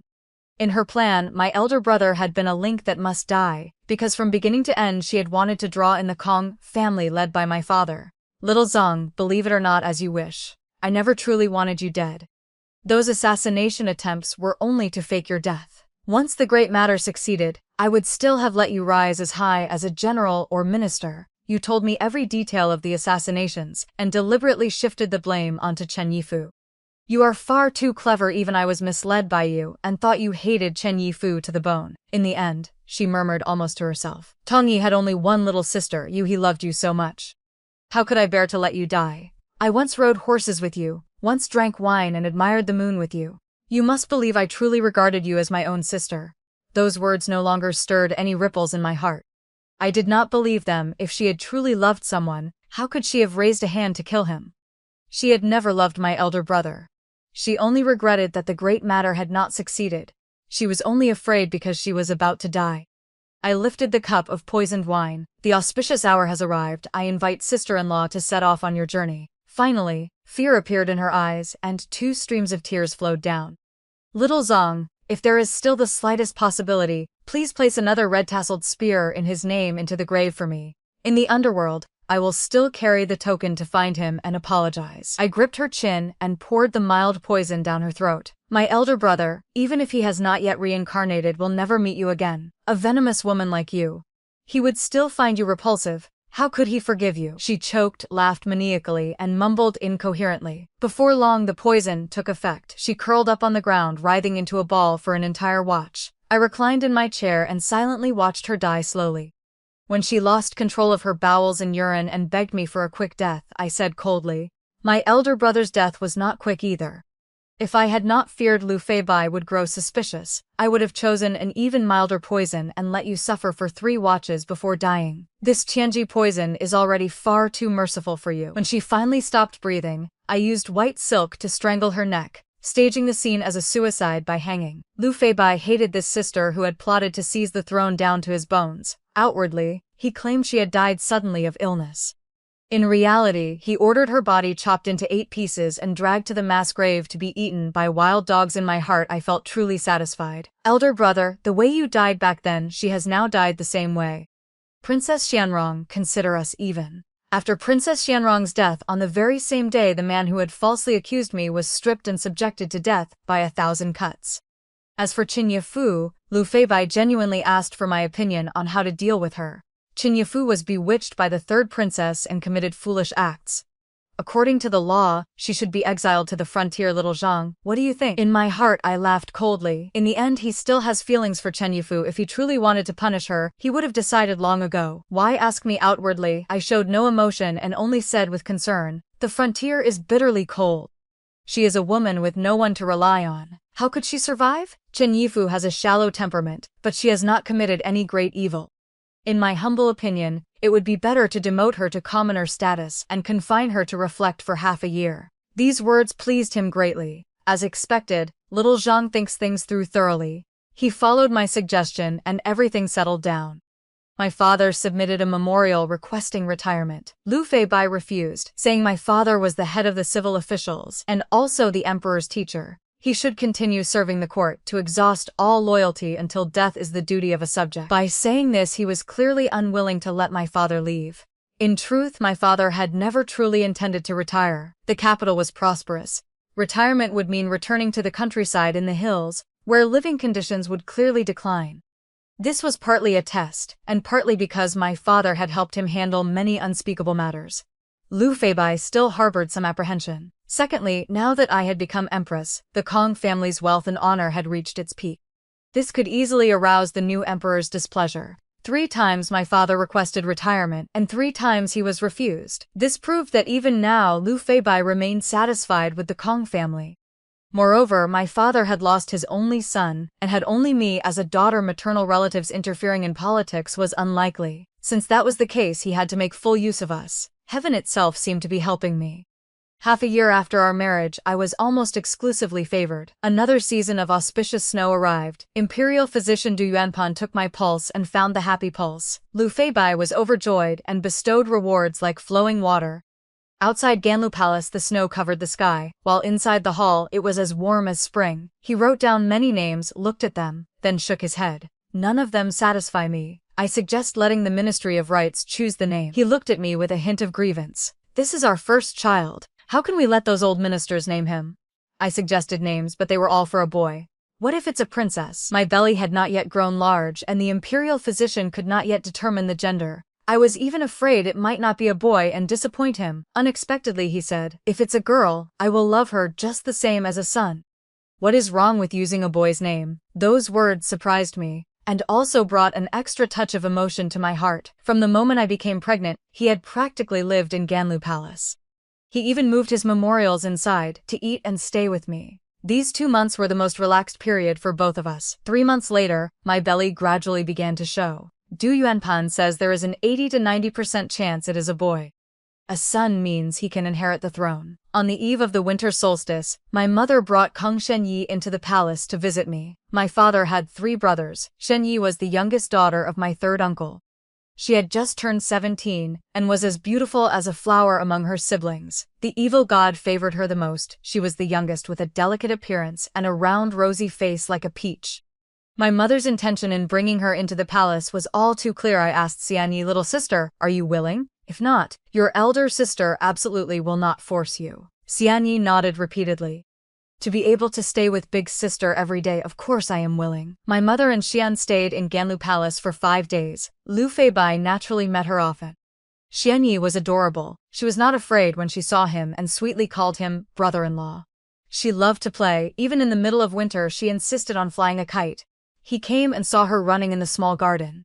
It is only spring when people fly kites. Why are you playing now? Xianyi pulled the string, her eyes fixed on the kite, soaring above. Does your majesty not think flying a kite in winter is more interesting? Running through wind and snow, how beautiful it is. In that moment, I clearly saw his gaze change. A lively beauty stood before him, who would not be moved. Ever since I became pregnant, he could not be intimate with me, and the 2 concubines in the palace did not suit his taste.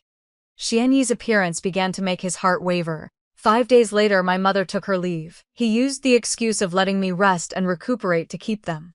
I said it was improper according to etiquette, but he insisted. Mother-in-law may stay as long as she wishes. As long as little Zhang recuperates well, even staying in the palace for a lifetime would be fine. My mother thanked him and continued staying with Xianyi. He paid even more attention to her. As long as he was in Ganlu Palace, his eyes never left her. 10 days later, on the Lantern Festival, he held a banquet, drank too much, and with drunken, hazy eyes mistook Xianyi, who was making the bed for me. That night, the 2 of them consummated their relationship. The next morning, he regretted it, and said he had been too drunk and mistaken the person. I laughed coldly in my heart. Wine does not intoxicate people, people intoxicate themselves. If he had not harbored such thoughts, how could he have mistaken someone else for me? Outwardly, I showed no expression and only offered my congratulations. Afterward, Xianyi and I grew even closer. My generosity made him feel more at ease. A trace of sourness appeared in my smile, yet he also saw that I was truly a virtuous empress who loved her husband with all her heart. Xianyi was enfeoffed as Zhao Yi, ranking first among the 9 consorts, second only to me. Her life was like a fish in water. Just then, the Empress Dowager returned to the palace. Speaking of the Empress Dowager, she and I were not close. This mother-in-law had been a calm and taciturn person even when she was empress.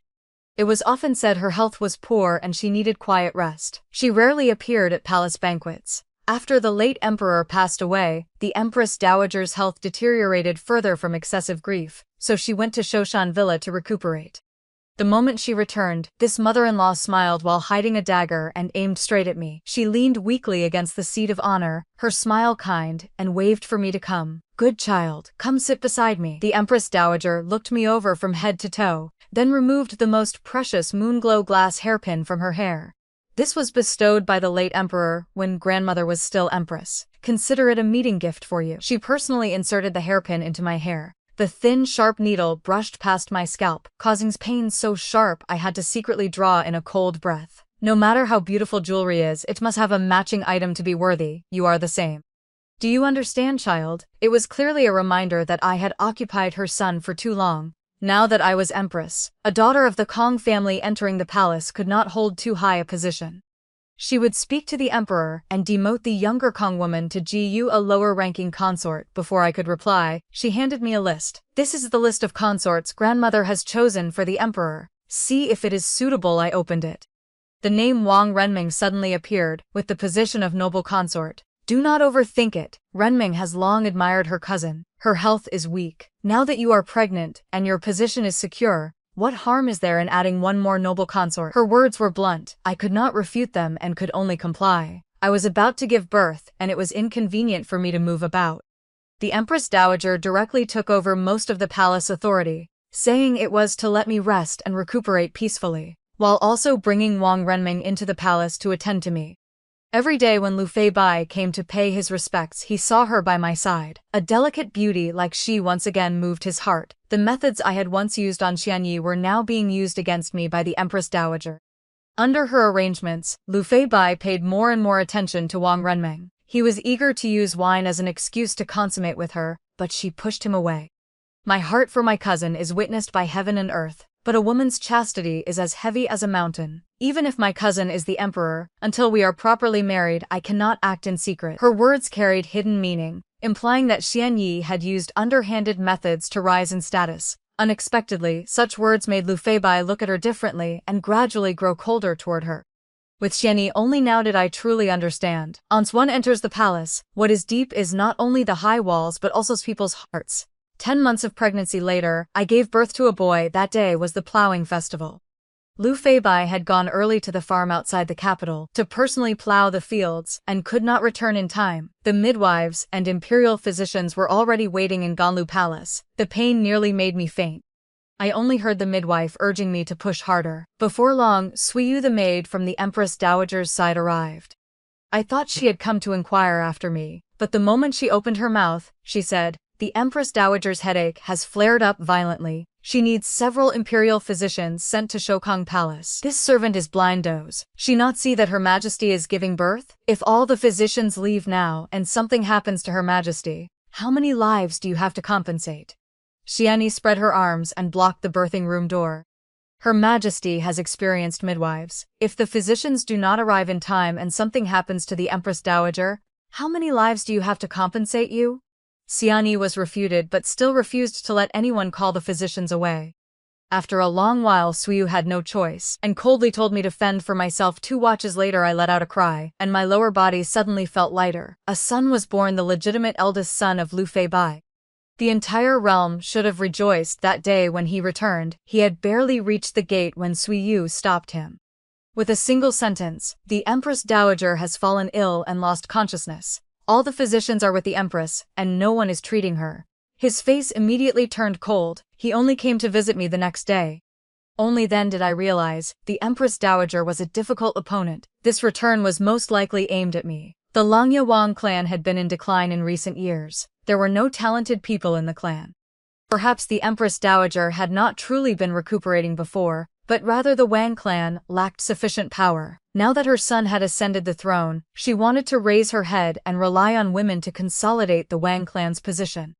When Lu Feibai arrived, his expression was indifferent. "Empress, you have suffered. I struggled to sit up, enduring the pain to admit my fault. I said that because I was giving birth I had delayed treating the Empress Dowager's illness, and it was hard to atone.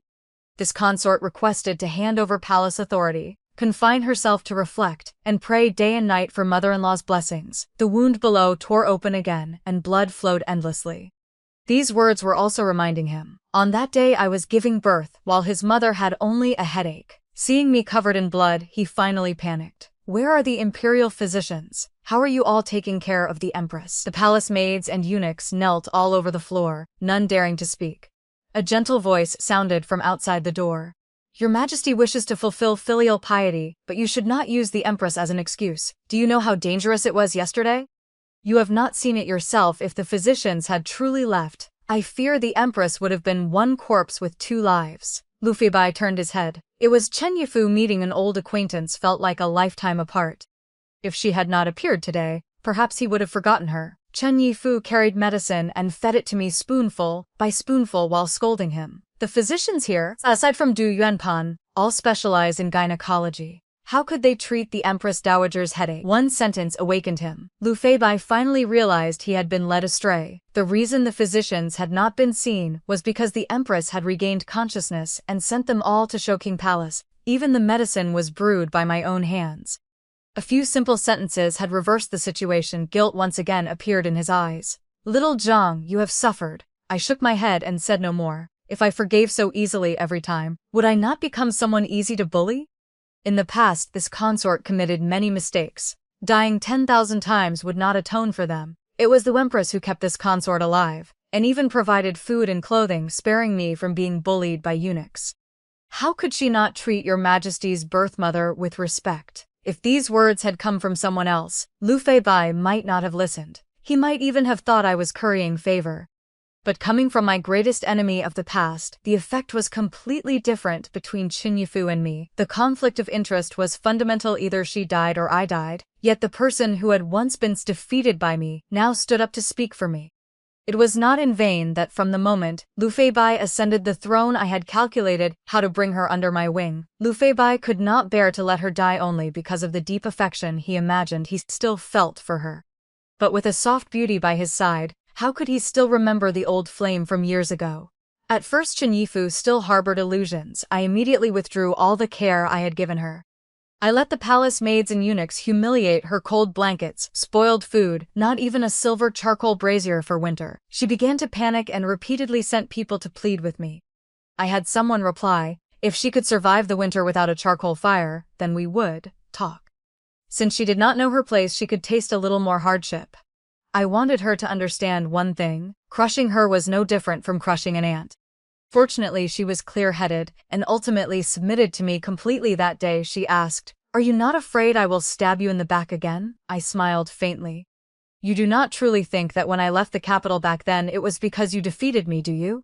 Chen Yifu was speechless. After a long while she stammered, "You ancient people are truly terrifying." Originally I had planned to have Chen Yifu appear after the talent selection, when beautiful women were plentiful. If she encountered strong opponents, she would be my hidden card to pull the rug out from under them.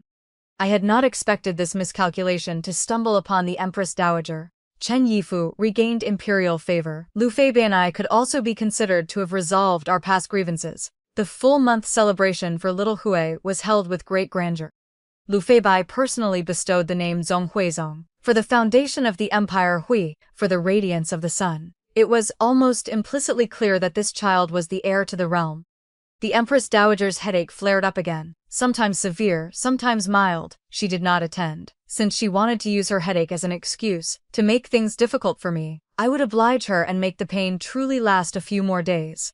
After the full-month ceremony, I immediately advised Lu Feibai to open a talent selection. Compared to the late emperor, he was not overly attached to femininity, but I understand clearly. Only 2 words allow an empress to sit securely in her position: virtuous and benevolent. After repeated persuasion, he finally agreed. From the time the edict was issued until the selected women entered the palace, half a year had already passed. The one with the highest rank was Wu Tongzhen, daughter of the Grand Commander of Huaizhou, infeft as Feng Huifei.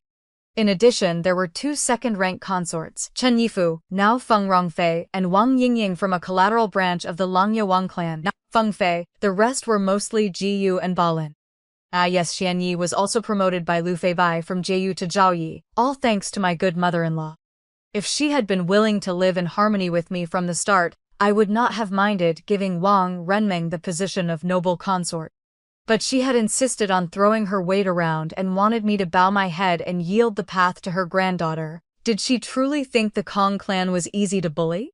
After that incident, I had Chen Yifu make the opening move and reveal the truth, then sent a letter to my father so he could find fault with the Wang clan. In just 3 days, a censor submitted a memorial, exposing Wang Renming's hidden marriage engagement.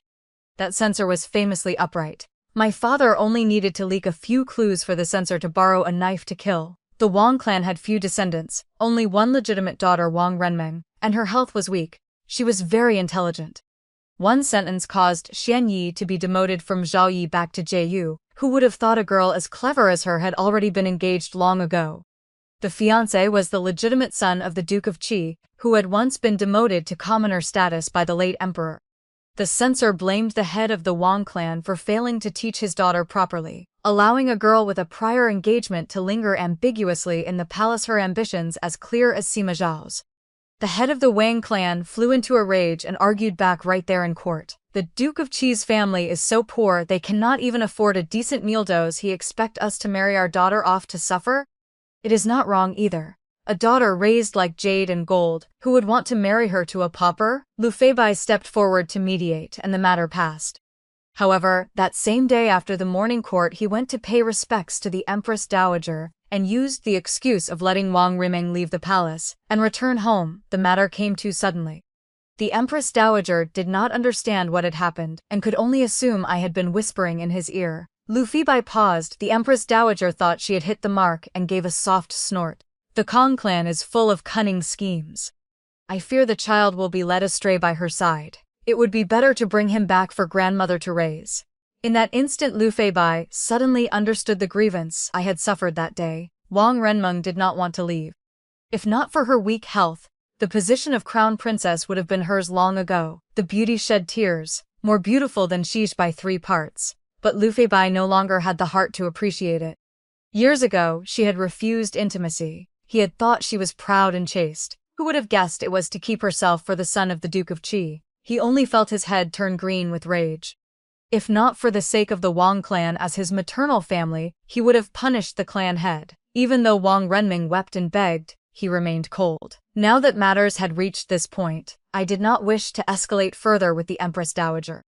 After Wang Renming left, I chose another daughter of the Wang clan to enter the palace. After secretly investigating, I selected Wang Ying, who had a gentle temperament and a loyal father, unlike my mother-in-law. As for the list the Empress Dowager had given, I tore it to shreds. The moment I left Shikang Palace, from beginning to end, the only person one needed to win over was Lu Feibai. Whoever stood in the way and refused to listen could only be killed. Amitabha Buddha. What a sin! By the time little Hui was 5, there were already 3 princesses and 1 prince in the palace. Wang Ying gave birth to the eldest princess, who was raised under the Empress Dowager's knee. The Empress Dowager also caused less trouble. When she met me, she still pretended to be courteous. For several years she had wanted to stir up trouble, but whenever there was any movement, the Wang clan would be impeached. After a few such incidents, she no longer dared to go too far, and she certainly did not dare touch palace authority. The second princess was the daughter of Xiubalin, one of the 2 concubines from his time as heir apparent. Xiubalin used her seductive beauty and timid temperament. She had no ambition. I was very willing to support someone like her. The third princess was the daughter of Hua Zerong, who had come from the commoner talent selection that year.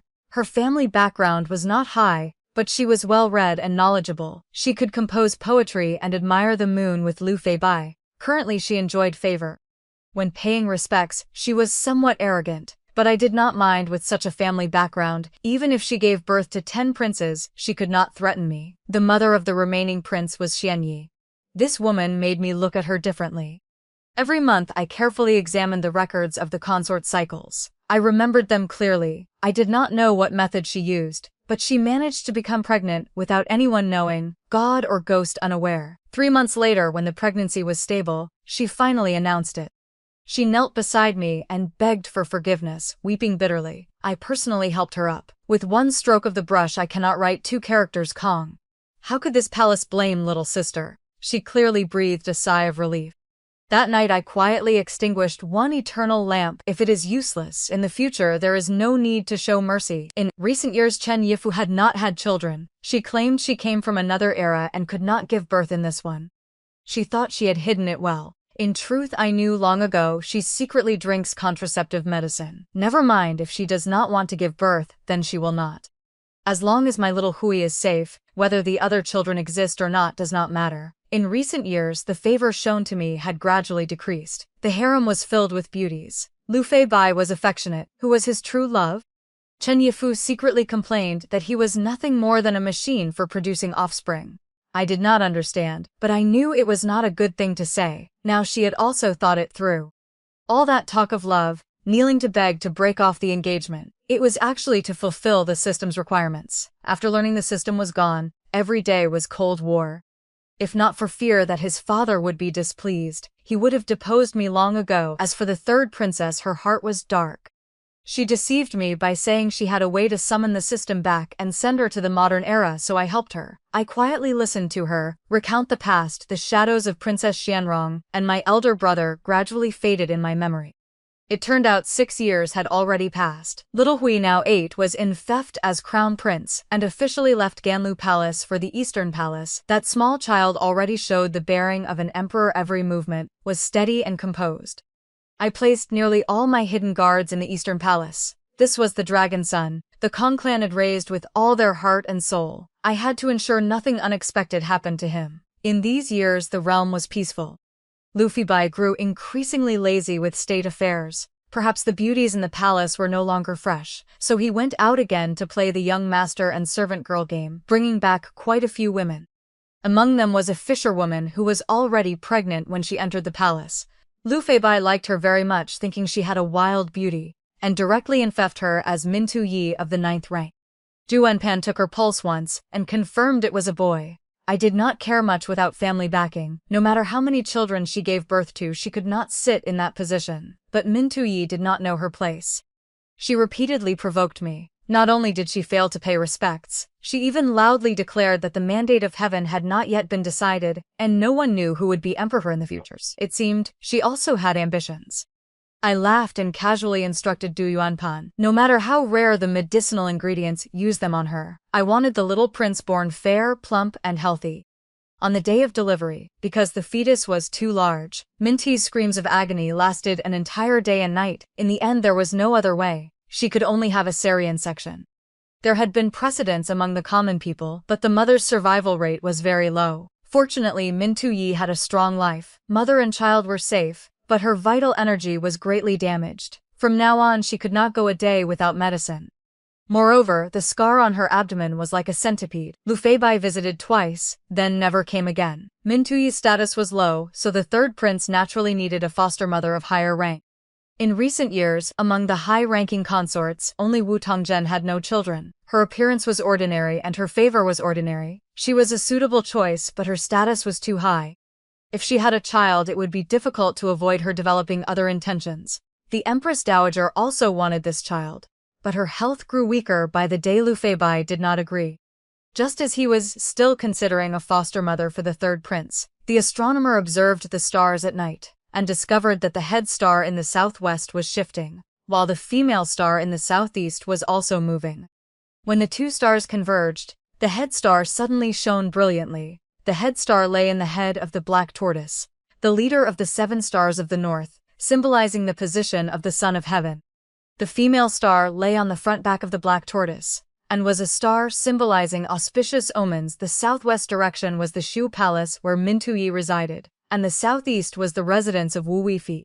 The astronomer did not speak directly, but Lu Feibai understood the meaning. When the two stars combined, the ruler of the realm would change. He was not yet dead, yet the head star already wanted to change masters. Great misfortune. He asked for a way to resolve it. The astronomer replied that as long as the head star and female star did not combine, it could be broken. Lu Feibai breathed a sigh of relief. Fearing unforeseen changes, he directly handed the third prince over to Chen Yifu to raise. Chen Yifu was a person from another world, not accepted by the aristocratic families. With her as foster mother, plus the low status of the birth mother, the third prince could not stir up any waves at 4 years old. When it was time to enter the upper study, Lu Feibai was still slow to appoint a grand tutor. Chen Yifu did not care. After all, he was a prince. For his entire life, he would have food and drink without worry. Knowing how to read was enough. Little Wei was now 14. Lu Feibai personally brought him to court, and he could already handle state affairs independently. 3 years earlier, during the second talent selection, the harem grew even more crowded. Little Hui's position was secure, and I no longer cared whether I gave birth to boys or girls. The new consorts entered the palace, and the old consorts and concubines were all promoted in rank. Wu Huifei was promoted to noble consort, Wang Ying to pure consort, Chen Yifu to virtuous consort, and Kong Shenyi to deferential consort. The mothers of the other princesses were also promoted into the 9 consorts. The high-ranking consorts now occupied half the positions. Unfortunately, none of the new consorts had given birth. Lu Feibai was frustrated. The imperial physician tactfully said that in recent years he had not known moderation, and his body had been damaged. He would find it difficult to have more children. Lu Feibai was so angry he wanted to behead the physician. I stepped forward to plead for mercy, and only then was the physician spared the death penalty. He was demoted and exiled 300 li from the capital, with 30,000 taels of silver, enough for him and his family to live comfortably outside the capital for the rest of their lives. After an autumn rain passed, the Empress Dowager passed away. This was the first time Little Hui presided over a funeral ceremony. It was organized with great solemnity, with the Kong clan as his maternal family supporting him. His prestige at court grew day by day. This in turn displeased Lu Feibai. Xianyi regained favor. The second prince's status also rose accordingly. When Lu Fei went to morning court, the second prince walked beside him, replacing the chief eunuch in announcing the court. At the same time, Little Wei was criticized for several minor matters and was harshly reprimanded. The civil and military officials held their breath, exchanging glances. The wind at court had changed. Little Wei came to pay his respects to me, his expression normal. I wanted to say a few words, but he told me not to worry. Thunder or gentle rain, both are the emperor's grace, whether it is my second brother or the minister's, as long as it pleases father, that is filial piety. I was both pleased by his composure and pained that he carried too much. The days I spent in the harem were not easy either. After being emperor for many years, Lu Feibai grew increasingly autocratic and dictatorial. The affection we once shared had also been worn away by time. Before long, Xianyi was promoted to noble consort, her status second only to mine. In the past, she had never been late for morning greetings. Now she no longer needed to pretend. Every 3 days she arrived late, her head adorned with pearls and jade, even more ostentatious. It was hard on her. She had been acting for so many years in previous years. When touring outside the palace, Lu Feibai had only brought Little Hui.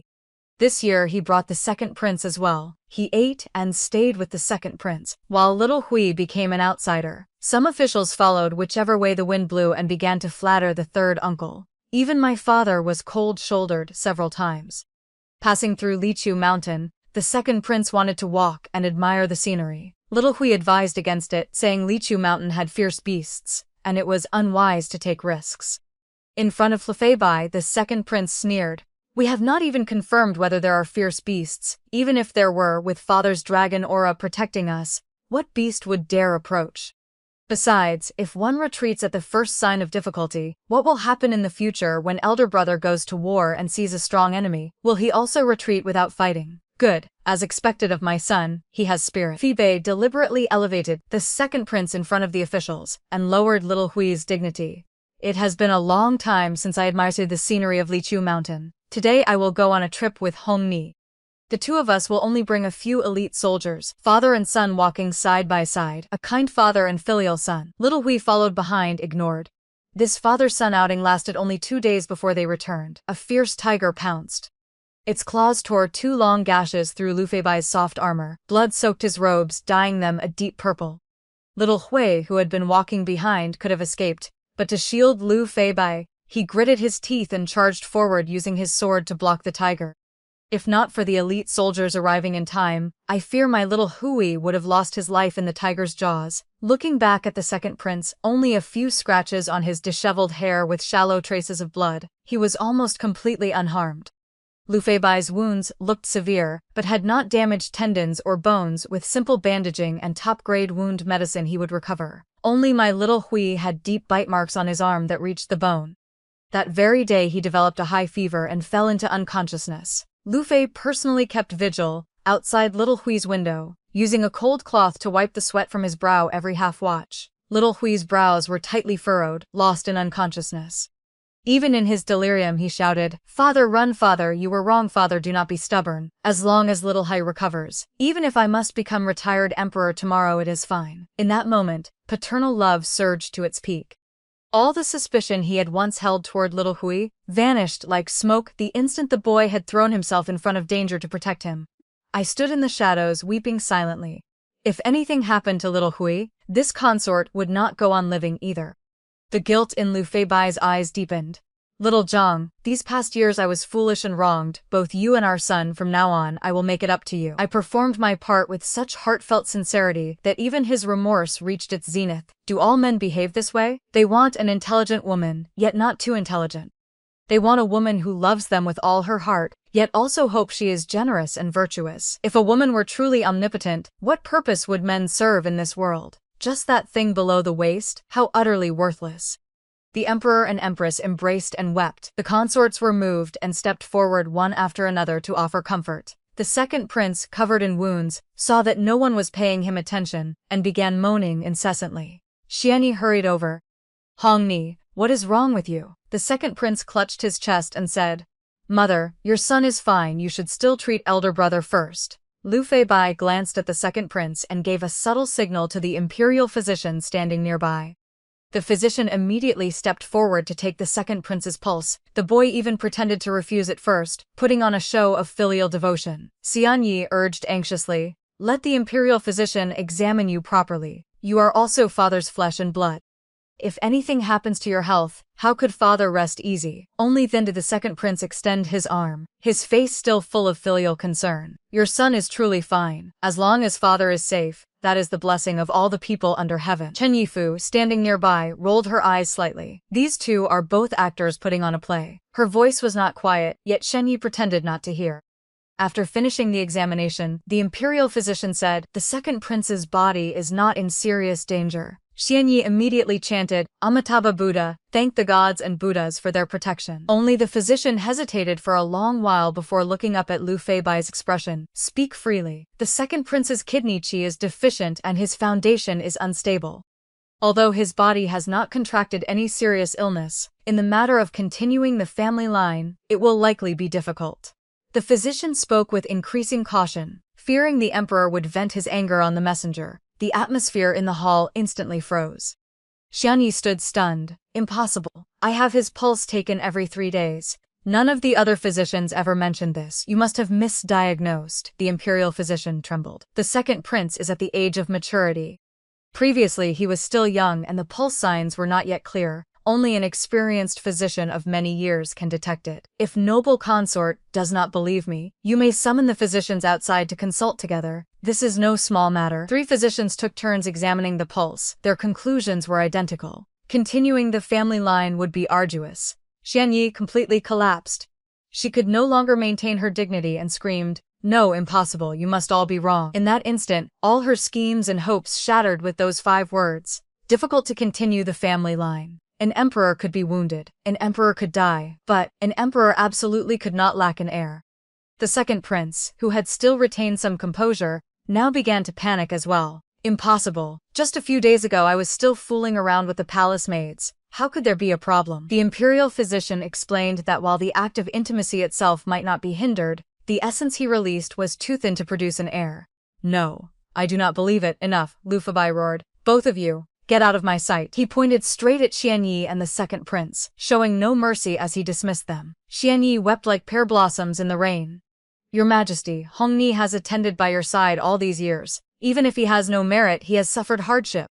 You cannot abandon him." Imperial physician, tell His Majesty, quickly say that Hongni's condition can still be cured. The imperial physician knelt on the ground, trembling and not daring to speak. His meaning was crystal clear. There was fundamentally no possibility of a cure.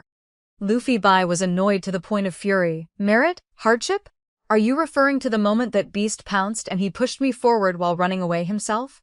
Family disgrace must not be aired in public. He had not wanted to voice this humiliating matter.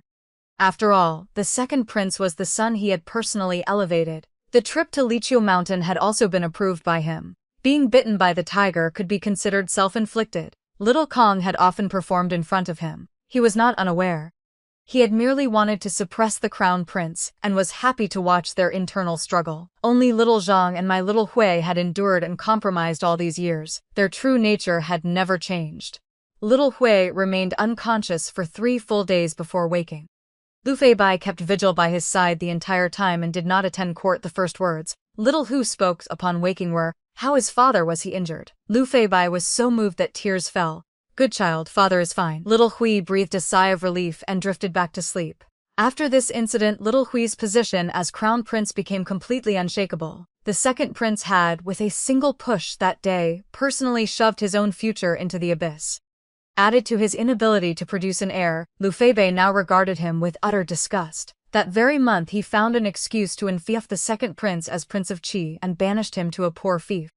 Although my third uncle's entire family shared the surname Kong, in the past 2 years they had grown increasingly arrogant, secretly selling official posts and accepting bribes. When the censors exposed everything to the root, they were demoted to county magistrates of the 7th rank, and forced to leave the capital that very night. As for noble consort Xianyi, although she had committed no great crime, with her father already demoted, she too was stripped by Luffy Bai from 1st rank noble consort down to 9th rank filling lady, falling straight from heaven into hell. After Littlefoot recovered, I repeatedly warned him, "In the future you must never take such risks again. If you must stake your life for a scheme, your son will only do so once in this lifetime." Only then did I truly feel at ease. This child was truly born to be an emperor, cold and ruthless to a terrifying degree. Sometimes even I could not guess what he was thinking. Later, when paying respects, Xianyi returned to her former humble and deferential appearance, not daring to arrive late again.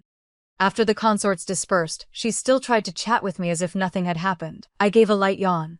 "This palace is tired, you may withdraw." Xianyi's eyes brimmed with tears as she knelt and begged, "Elder sister, please forgive me this once. I was only momentarily confused and failed to recognize my place. All these years I never once thought of harming you." I laughed coldly. "Your courage I already saw it the year I gave birth to little Hui." Her face turned deathly pale. I remained calm. "What is elder sister saying? I do not understand." The physicians predicted another 7 or 8 days until delivery. Why did labor begin the moment His Majesty left? Ganlu Palace was tightly guarded. The only person who could approach me was you.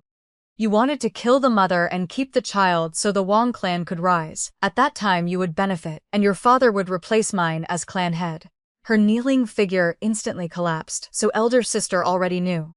That day, although an unexpected incident occurred, nothing serious ultimately happened, because before giving birth I had already had father secretly take control of all the midwives and physicians' families. The slightest disturbance and they would be dealt with to protect both me and the child. You wanted to act but found no opportunity. Do you know why I did not kill you? Because this harem is far too boring. I had to find some amusement for myself. If I alone shone too brightly, sooner or later the emperor would grow suspicious. I needed an intelligent person to highlight my own virtue and magnanimity. Do you understand? Xianyi could not stop trembling and lowered her head, not daring to look at me. I continued. "Good little sister. Did you think that even if heaven was high and the emperor far away, you could still collude with the Wu clan and secretly kill your way back to the capital? Or simply repeat the old trick and eliminate the crown prince outright?" Xianyi jerked her head up. I added, "Do you know why your previous poisonings all failed? Because the Wu clan had long since been turned by me and became my people." Upon hearing this, she looked as if she had been struck by lightning. The trump card she had been so proud of was in my eyes nothing but a joke. The stargazing incident back then had implicated noble consort Wu and prevented her from raising the third prince. Xianyi had seized upon that very point, stirring up trouble and causing noble consort Wu to be used by her. But people gather for profit. If the Wu clan could act for her sake, they could naturally turn against her for mine. All these years the Wu clan had received only ordinary favor and never actively competed for it. In her heart she had someone she loved. Fine wine could not dispel her sorrow. Hiding in the deep palace's loneliness, she truly only wanted to raise a child. The matter of the third prince was ultimately my fault toward her. Harboring hatred, she chose to ally with Xian Yi. I did not blame her. I merely saw through people's hearts and brought the person she loved before her. She wept uncontrollably and regarded me as her benefactor. I promised her that as long as she obeyed, when little Wei ascended the throne I would fake her death and allow her to leave the palace, flying far away with her beloved. From that day on, the Wu clan completely sided with me. Xian now sat limply on the floor like a puddle of mud. She understood clearly that she no longer had the slightest chance of winning. Elder sister, I was wrong. I was truly wrong. We grew up together since childhood. You once helped me teach my stepmother a lesson. You loved me so much. You will forgive me, won't you? Yes. I had once loved her very much. I loved her because her mother died early and her stepmother bullied her. She never had enough to eat, yet still pretended to be cheerful and innocent to please others. That round-faced girl's smile curved like a new moon. Every time she saw me, she sweetly called Big Sister and would give me the few candies she had in her hand. The year I became pregnant, when it was time to choose a daughter of the Kong clan to enter the palace and help consolidate favor, the first person I thought of was her. I wanted to help her become a favored consort, no longer looked down upon, living a life of wealth and glory, yet she betrayed me. The matter of secretly reporting during my childbirth, endured the pain and let it pass. Her getting pregnant on her own, I could regard as the deep palace being lonely and having a child for company being good. As long as that child could not produce heirs and knew her place, I could still tolerate it. But the moment she first laid hands on little Hui, I knew she could no longer be kept. Dealing with her was never difficult. What I needed was to eliminate her in a way that made Lu Feibai completely drop his guard toward little Hui. Now that the overall situation was settled, she and her son naturally no longer needed to be kept. She crawled to my feet and clung tightly to my legs. Big sister, forgive me, I was truly wrong. You once said one stroke of the brush cannot write two characters. Kong. I am the little sister you loved most. Can you forgive me just once? She did not truly know she was wrong. She only knew she had no way back and was about to become fish on the chopping board. Zhenju stepped forward from behind, pushed her away, and ignored her heart-wrenching sobs. I no longer have the slightest mercy left. Live well for the days that remain. Ningxuan courtyards. She thought I meant I would spare her life. In truth, I was only saying my final farewell. How could an empress, who was a model for all under heaven, dirty her own hands with blood? I only needed to use a little trick so the second prince would continue his debauchery a few more times and openly express discontent. Even while drunk, he blurted out reckless words, draping himself in the dragon robe and calling himself, I, the emperor. That alone was enough to make Lu Feibai furious enough to call him an unfilial son. In recent years, Lu Feibai's headaches had flared up more and more frequently, exactly like his father when he was alive.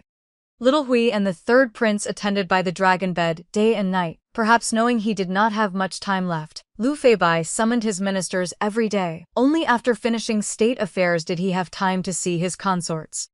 The favored consorts he would summon privately. After leaving, each one wept bitterly, not knowing whether they cried for themselves or for him. Among them, only two did not cry.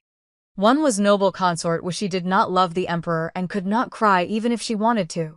The other was Chen Yifu. Do you know how ridiculous he was? He spoke nothing but nonsense the entire time, and in the end even asked me, can the system truly not be restarted? If the system were still here, I would have been invincible long ago. Why would I need to be here acting like a beast of burden? I could not help but laugh. Everyone fears death, emperors even more so. Once dead, everything turns to nothing. Gold, silver, and power all slip from one's hands. That is why they try every method to prolong life, whether refining elixirs or seeking immortality medicine. Chen Yifu had once used the system to help him greatly. All these years he had still secretly searched for a way to restart it. Unfortunately, everything was like flowers in a mirror or the moon in water. Once the mission was complete, the system vanished, and his final hope disappeared with it. The last person he saw was me. By then he could only stay conscious for 2 watches each day. The rest of the time he was delirious. I sat by the bed and quietly kept him company. He reached out his thin, dry hand and grasped mine, calling emotionally, Little Zhang, these years have been hard on you. Tears welled in my eyes as I covered his hand with mine. This consort has not suffered. Lu Feibai gave a self-mocking laugh. How could you not have suffered? My little Zhang once loved riding and archery, the most hitting a target from 100 paces even men could not compare. The red-robed girl on horseback was finally gone. Memories surged like a tide. Yes, I had once loved riding very much. Both riding and archery had been taught personally by my elder brother. Back then my elder brother was already engaged to Princess Xianrong, and Lu Feibai and I were still happily antagonistic. The four of us had once ridden through the night, drinking wine along the way from the capital all the way to Kangzhou. We had also climbed mountains all night, just to watch the sunrise over Mount Lu. Now, the dead were gone. Grudges dissolved. The living continued their endless struggle for power. I forced a smile. If your majesty wishes to see, this consort will change clothes right away. He only smiled. After all these years you are still so beautiful, but I have grown old like a dying lion. Do you despise me? How could I? Feibaijij will always be the youth in little Zhang's heart. Lu Feibai gripped my hand again and rambled on about many old stories, saying he had once taken the wrong path but fortunately turned back in time and had not missed me. That unfilial son in Qizhou will receive news of his death by illness in a few days. After all, he is still my son. Give him a proper burial. I nodded. Once dead, a little honor means nothing. As for the third prince, I see the child is gentle. As long as he commits no mistakes, grant him a fertile fief and raise him well. Little Hui is the flesh and blood of both you and me. He handles matters steadily, neither arrogant nor hot-tempered. Entrusting the realm to him, I am at ease. At the end he asked me, voice trembling, tell me honestly, did you truly love me? My tears flowed even harder as I silently nodded. Lu Feibai smiled with relief. The person I worry about most in this world is you. Are you willing to go with me? In the next life, we will still be husband and wife. I nodded without the slightest hesitation and threw myself into his arms. Feibaijij, do not abandon little Zhang. Take little Zhang with you. We were not born on the same day, let us die in the same grave. I buried my face in his chest and wept until my heart broke. He gently wiped my tears. Fool. How could I bear to let you die with me? You still have a long life ahead. I pressed closer to his chest, tears flowing like a broken string. How fortunate! If I had hesitated even a little, I might have been forced to accompany him in death. That night Lu Feibai passed away in Taiji Hall. I had originally wanted to let him live a few more days, but when he mentioned accompanying him in death, I decided to avoid any complications. Dying earlier was better. As expected, little Hui ascended the throne as the new emperor. I became Empress Dowager. However, little Hui did not stay in Taiji Hall, but moved to the newly built Lingzhu Palace. For this I had to thank Chen Yifu. Back then, to show her submission, she had told me that within the hollow walls of Taiji Hall, the incense used for fumigation was mixed with a type of flower from the capital. Prolonged exposure to its scent caused headaches. Over time the headaches worsened until the heart failed and death came. No wonder every emperor suffered from headaches. Outsiders thought it from exhausting himself over state affairs. Turns out, it was slow poisoning from Zijing blossoms. I asked her why she had not told Lu Feibai. She replied, he made me a wife and then a concubine. He owed my father too much. Why should I tell him? Later she asked me why I had not told Lu Feibai either. I mimicked her tone from back then when he broke off our engagement. He owed my father too much. Why should I tell him? Chen Yifu laughed loudly. Brilliant. I actually thought you truly loved him. I only smiled and did not reply. She asked again, you speak so frankly, are you not afraid I will go report you? I looked at her with a half smile. At this point, do you still think you are qualified to be my opponent? She immediately shrank her neck and trembled as she expressed her loyalty. From now on I will definitely obey the Empress Dowager. If I cannot be a favored concubine, then I will be the chief female attendant. No, even being a little dog beside the chief female attendant is fine. Woof woof! All these years she had been very sensible. Now she had also become an imperial dowager consort. Once she secretly came to me and asked to leave the palace. Leave the palace for what? To travel the world and write an eternal legend. I set down my teacup. I will give you one more chance. She dropped to her knees with a thud. Empress Dowager, spare my life. This consort only wants to go out and open a shop to find some amusement. What kind of shop? A male brothel. Get out. Yes, not long after little Hui ascended the throne. I arranged for noble consort Wu to fake her death and leave the palace.